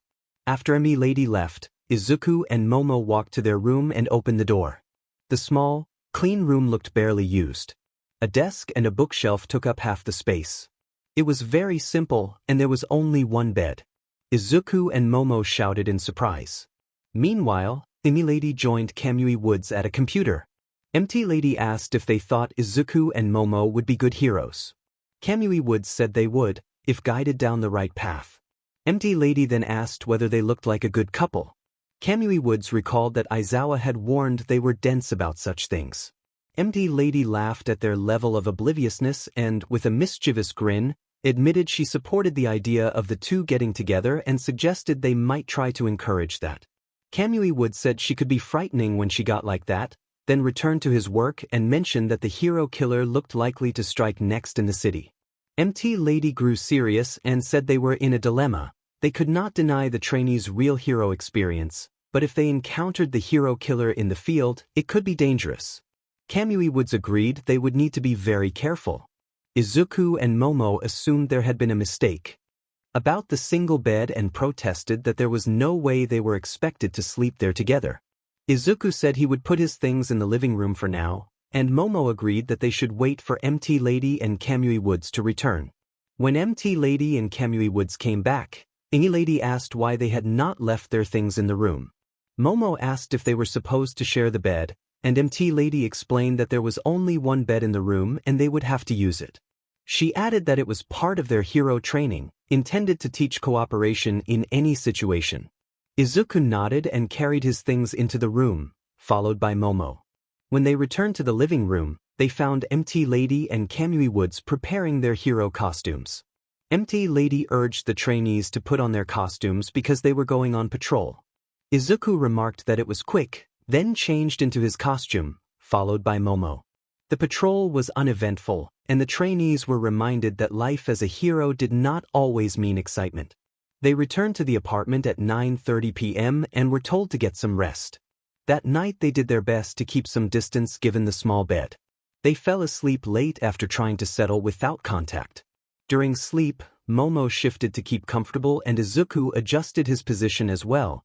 In the morning they looked as if they had shared a quiet, accidental comfort. The next few days followed the same pattern. Patrols during the day, and the nights became progressively less awkward. Momo grew less nervous around Izuku, though he did not notice the change. Over the week they developed strong bonds with MT Lady and Kamui Woods, forming something close to a family. On the final day MT Lady and Kamui Woods gave the trainees a serious briefing. Kamui Woods explained that until then they had been patrolling lower-risk parts of the city and that today they would go to downtown Hosu, which had one of the highest crime rates in densely populated cities in Japan. MT Lady briefed them about a villain called the Hero Killer and asked if they had heard of him. Momo confirmed that she knew of him, describing him as someone who targeted what he called fake heroes and who had recently become notorious. Kamui Woods said they were telling them about the Hero Killer because they had reason to believe he might strike next in Hosu. Izuku gasped and asked whether that meant they might become involved in stopping him, expressing excitement at the possibility.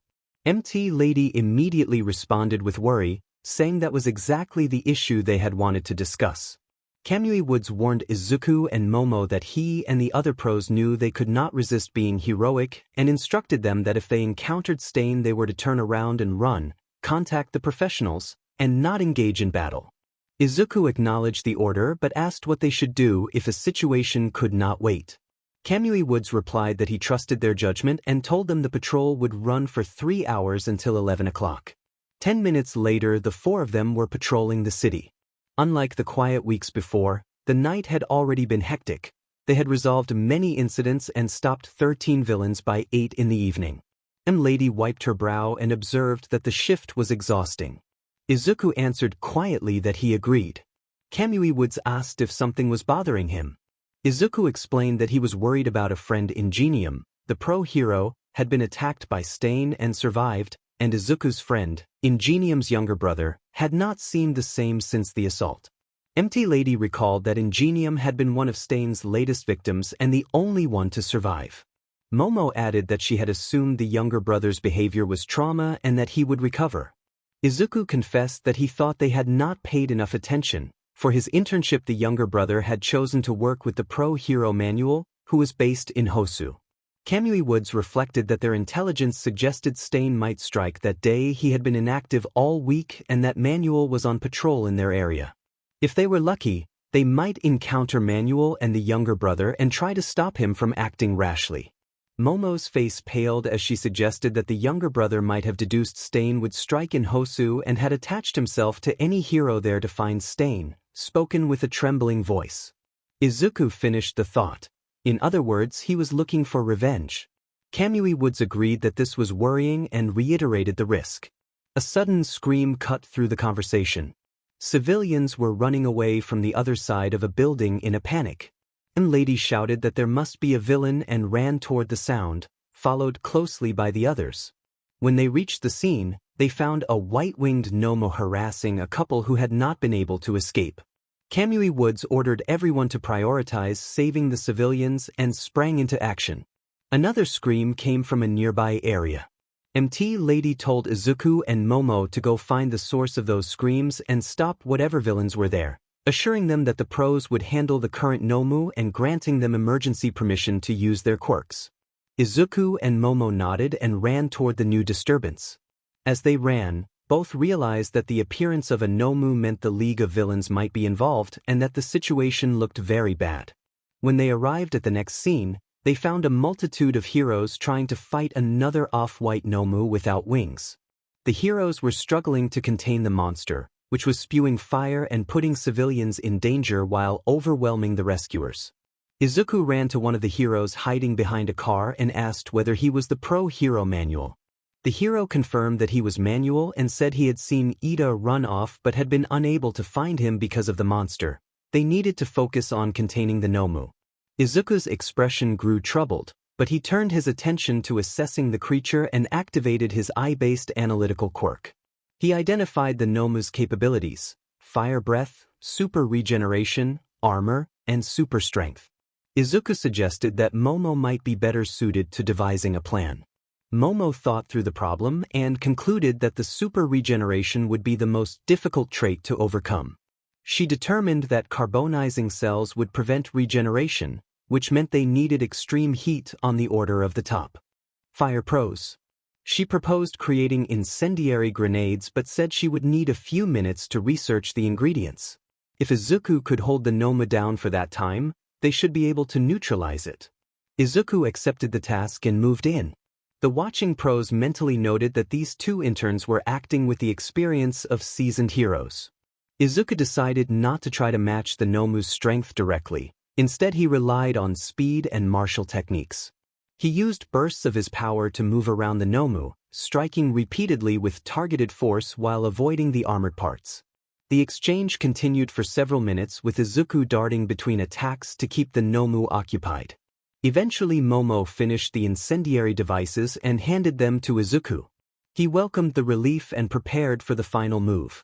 As the Nomu roared, Izuku teleported in front of it and, timing his action precisely, placed the grenades into the monster's mouth before teleporting away. The grenades detonated and the Nomu did not return, confirming Momo's theory about disabling its regeneration through extreme heat.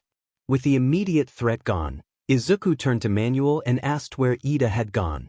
All the heroes were staring at him in awe and even admiration. Manuel answered that he had seen someone run down an alleyway near the giant warehouse, but nothing more. Izuku nodded and ran toward the warehouse with Momo following. Izuku cursed inwardly, wondering what Ida was trying to do. Momo urged that they needed a plan before recklessly running into a potential fight. Izuku admitted that he knew, but he was tense with distress because every passing second could decide Ida's fate. He blamed himself for not being faster.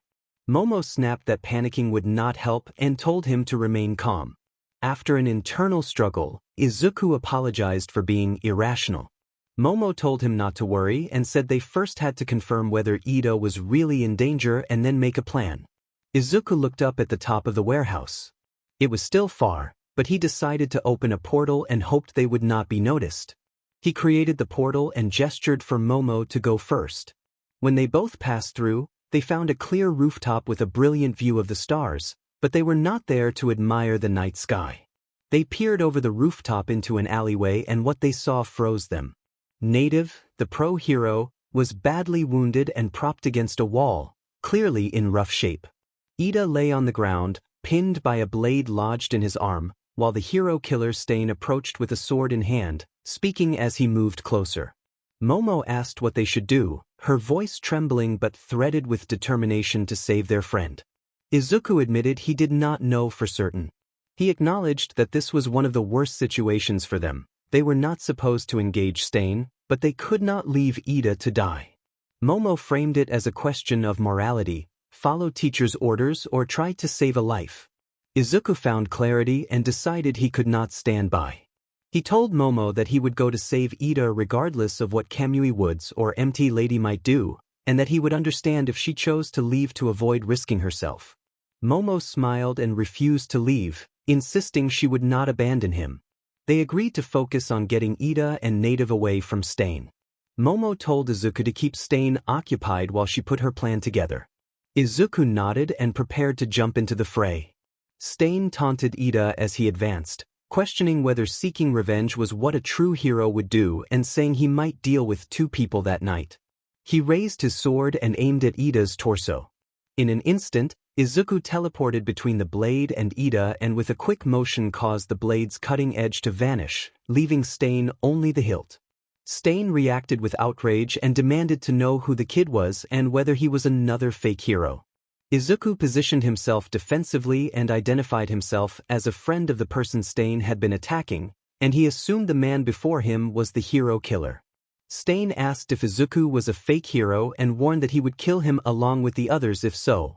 If Izuku were a true hero, Stain said he would rather see him become one and had no interest in fighting him. Izuku replied that it did not matter whether he qualified as a true hero. Stopping Stain was the right thing to do, and he would not allow more people to be harmed.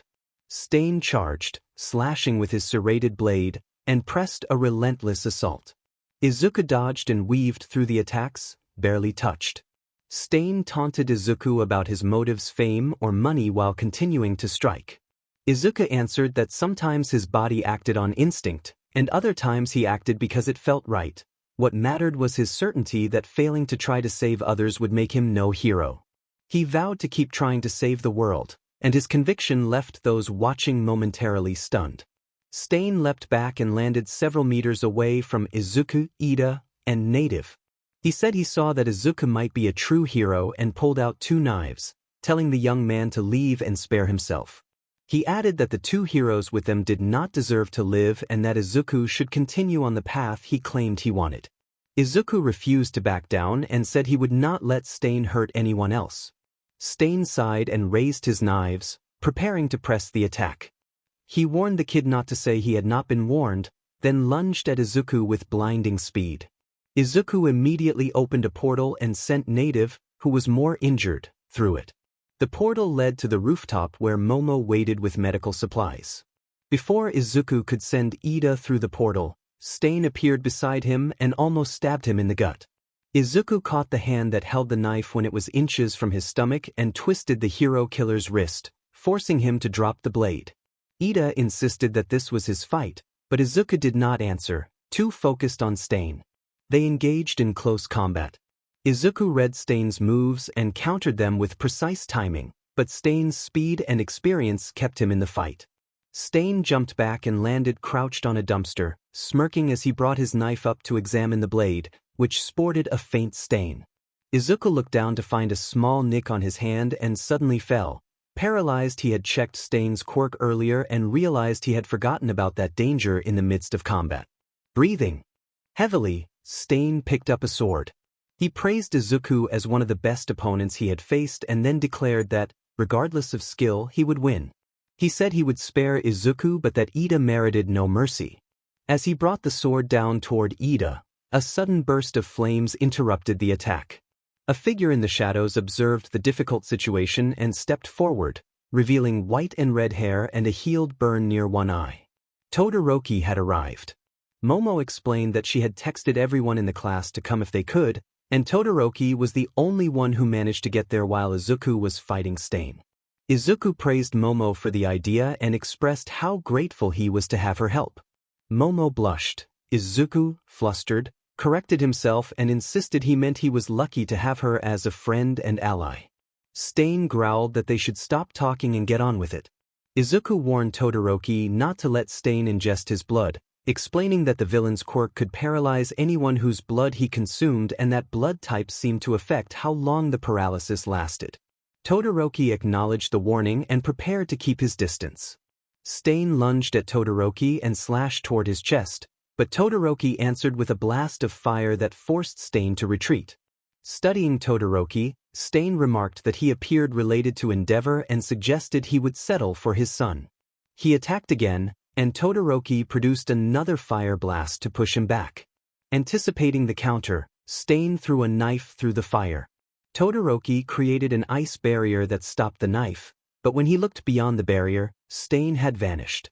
Stain reappeared behind Todoroki and slashed at his back with a sword in a surprise move that seemed impossible to block. For a heartbeat, all appeared lost, but then Izuku surged forward, shouting as he delivered a decisive strike that shattered the blade. Ida reacted with astonishment, and Izuku noted aloud that blood type mattered. He was blood type O and Ida was type A, casting new light on how they resisted or succumbed to Stain's ability. Stain brushed off the damage and drew two swords, their intent clear. Izuku told Todoroki to get ready, and Todoroki replied that he always was. The two charged Stain together. Ida watched, consumed with self-doubt and regret for bringing trouble instead of help. He berated himself quietly for mistakes and wondered why he felt so useless. Momo crouched beside him and reassured him that he should not blame himself alone. They were friends and had failed to notice his distress, and it was their responsibility as well. Ida accepted that and vowed quietly to make up for it, feeling his judgment clear for the moment. Izuku and Todoroki fought with everything they had, matching Stain blow for blow as he seemed to reach a new peak of power. Stain kicked Izuku into a wall and then pulled a sword to charge at Todoroki, who braced for the strike. In a sudden effort to protect his friends, Ida intervened with a well-timed kick that blocked the attack and broke the blade. Stain hissed in frustration as yet another weapon failed him. Ida, Todoroki, and Izuku lined up together and faced the hero killer. Izuku declared that it was over, and Stain threatened to kill them all. From behind them, Momo called out and threw a set of armored gloves to the three fighters, who gratefully accepted the help. Momo advised that with the gloves Izuku could counterattack the swords without risking cutting his hands. Izuku thanked Momo as he put on the gloves and noted that they made things much easier. Stain suddenly dashed past them and lunged at Momo with a knife, declaring that he would eliminate her first because her quirk would be troublesome. Momo formed a baton, blocked the attack, and struck Stain in the stomach with the end of the baton, knocking him back several meters. Momo asked with a smirk if he thought she was weak because she was a girl. Izuku moved forward slowly, followed by Ida and Todoroki, and reminded Stain that underestimating any of them had been a mistake. He explained that Momo was one of the top students and that it was 4 skilled students against 1 villain. Stain charged in anger but was repelled by Todoroki's flames along a wall. Izuku decided to finish it in one move and activated One for All, running up the wall to gain momentum rather than teleporting. Ida activated Recipro Burst and ran up the wall as well. The 3 reached Stain simultaneously on either side and struck their finishing blows. Izuku unleashed a powerful smash, Ida hit with Recipro Burst, and Todoroki formed ice from the ground to prevent Stain from escaping. Momo created a weighted ball and threw it with surprising accuracy into Stain's midsection. All the attacks landed at once, and Stain collapsed, unconscious. Ida and Izuku also fell to the ground, completely exhausted. Ida managed to say that they had won before collapsing from the overuse of Recipro Burst. A voice from behind asked if the fallen man was Stain. The 4 students turned to see a group of pro-heroes at the end of the alley, studying the scene. MD Lady and Kamui Woods broke through the small crowd and hurried to the students. Lady expressed relief that Izuku and Momo were safe and hugged Momo while giving Izuku an affectionate squeeze to his cheek in relief. Kamui Woods patted both of them on the back and breathed a relieved sigh. Manuel scolded Ida for running off alone and gave him a playful but pointed punch to the head for being irresponsible. Endeavor looked at Todoroki, spoke with concern about how dangerous the situation had been, and admitted he had been worried. As the other heroes secured Stain, Endeavor noticed Izuku and recognized him from their encounter at the sports festival. He approached and asked Izuku if he was the one who had influenced his son. Izuku became terrified and stammered that he had meant no harm and had only spoken out of the heat of the moment. Before he could finish, Endeavor dropped to his knees and bowed deeply, his face nearly touching the ground. Endeavor thanked Izuku, saying that Izuku's words had made him realize how terrible a father he had been and that they had saved his son from his own mistakes. He expressed profound gratitude. Izuku responded, surprised and flustered, saying it had simply been the right thing to do. Endeavor stood, gave a rare and surprising smile, and said Izuku would be a fine hero someday. He asked the students to help his son stay on the right path. The students nodded, and turned to see Todoroki with tears in his eyes. Izuku thought to himself that it was a good way to end the moment. A sudden screech cut through the air. A winged Nomu appeared and grabbed Izuku with its claws. Izuku felt himself lifted into the sky and had a momentary, almost peaceful sense of flying before remembering he was being taken. He wondered if the Nomu had chosen him intentionally or at random and noted that he could teleport out of the grasp whenever he wanted. Momo called for him to get back down. Izuku teleported back to the group and laughed, amused that the creature had tried to take him. Momo sighed and gave Izuku a light punch to the head while scolding him about inconsistent behavior and reckless choices. 30 minutes later, police and ambulances arrived. The police took Stain into custody and questioned the heroes and the 4 students, and the ambulances transported them to the hospital. From his hospital bed, Ida asked how Izuku had known he was going for revenge. Izuku explained that Ida had been acting noticeably strange. Todoroki and Momo agreed, and Ida sighed regretfully, admitting that his judgment had slipped and offering a sincere apology. Ida thanked them for saving him from himself, and Izuku, Todoroki, and Momo all nodded with a little embarrassment at their uptight friend. The door opened and 2 policemen entered, accompanied by Endeavor, Kamui Woods, a lady, Manuel, and a dog-like man in a suit.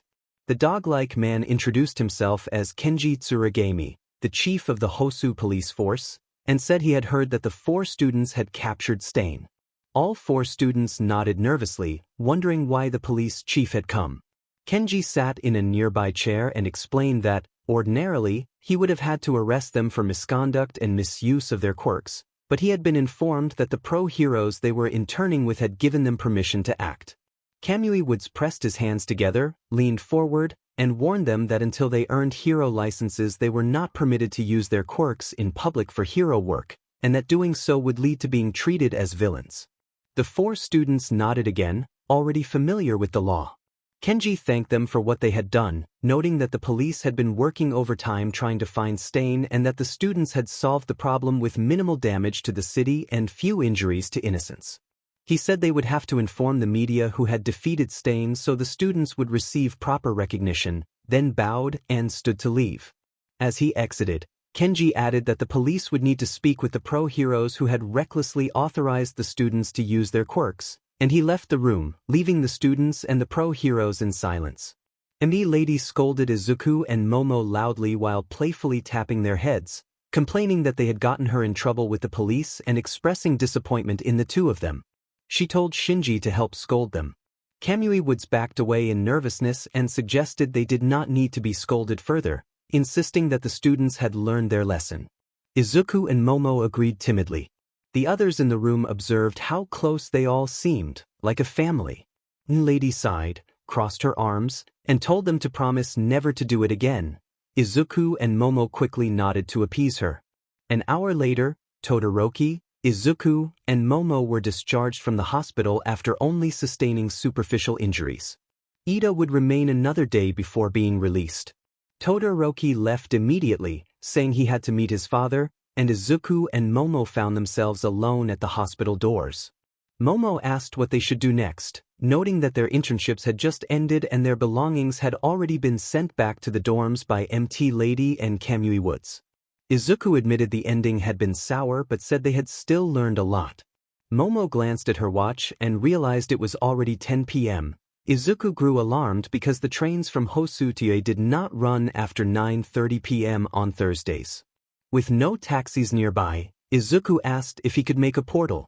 Momo immediately refused, reminding him of the police warning about using quirks in public. After a moment of despair, Momo suggested that if nobody saw them, they would be fine.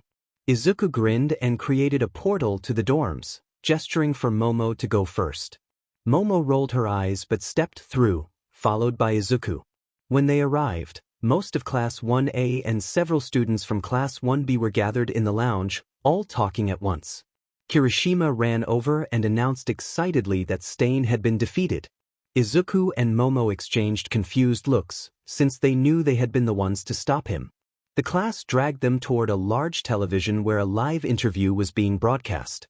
Uraraka indicated that the interview featured Chief Kenji, MT Lady, Kamui Woods, Endeavor, and a pro-hero named Manuel, and noted that who had taken down Stain had not yet been revealed. Bakugo shouted at the back of the crowd that it must have been All Might, but the others quickly shushed him. On television, Kenji began to explain that the people who had defeated Stain were not actually pro-heroes. At this, the entire group except Izuku and Momo shouted in shock, and the room filled with loud questions and exclamations. Several classmates demanded answers, and Bakugo angrily told them to be quiet. Kenji then continued by revealing that the people involved were not adults. The students looked around at one another, trying to figure out who it could have been.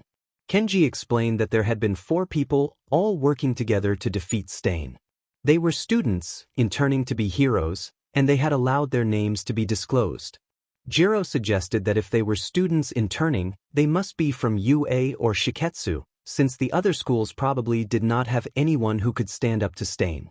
Tsuyu added that they were most likely third years who had been interning at the same time as the class. Bakugo loudly declared he was certain it had been the big 3 plus some random extra. Izuku and Momo smiled at each other, and Uraraka noticed. Uraraka asked what they were smiling about and whether they wanted to know who the students had been. Mina observed that the students who beat Stain must be very talented, and Toru remarked that whoever they were was going to become very famous very soon. Kenji then announced the names: Ida Tenya, Momo, Yaoyorozu, Shoto Todoroki, and Izuku Midoriya. The media presence erupted in uproar at the revelation. The uproar continued back at the UA dorms. Kaminari excitedly shook Izuku by the shoulders and reacted in disbelief that Izuku and Momo had beaten Stain. Bakugo erupted in frustrated expletives about Izuku always getting the exciting stuff and complained about having been stuck in boring lectures about genes. He lunged at Izuku with his hands blazing but was stopped by Kirishima and Uraraka. Mina demanded an explanation. Kenji announced that they had CCTV footage of the battle and began to play the recording. The video showed the ambush on a civilian, then Ida arriving to intervene. Ida was struck and rendered immobilized by Stain, and everyone watched tensely as Stain advanced. Izuku appeared suddenly, broke the blade Stain wielded, and his exchange with Stain was broadcast widely. The fight that followed unfolded in dramatic, anime-style action until the end of the encounter. When the video ended, the dorm erupted in admiration. Kaminari praised how cool Izuku and Momo had been.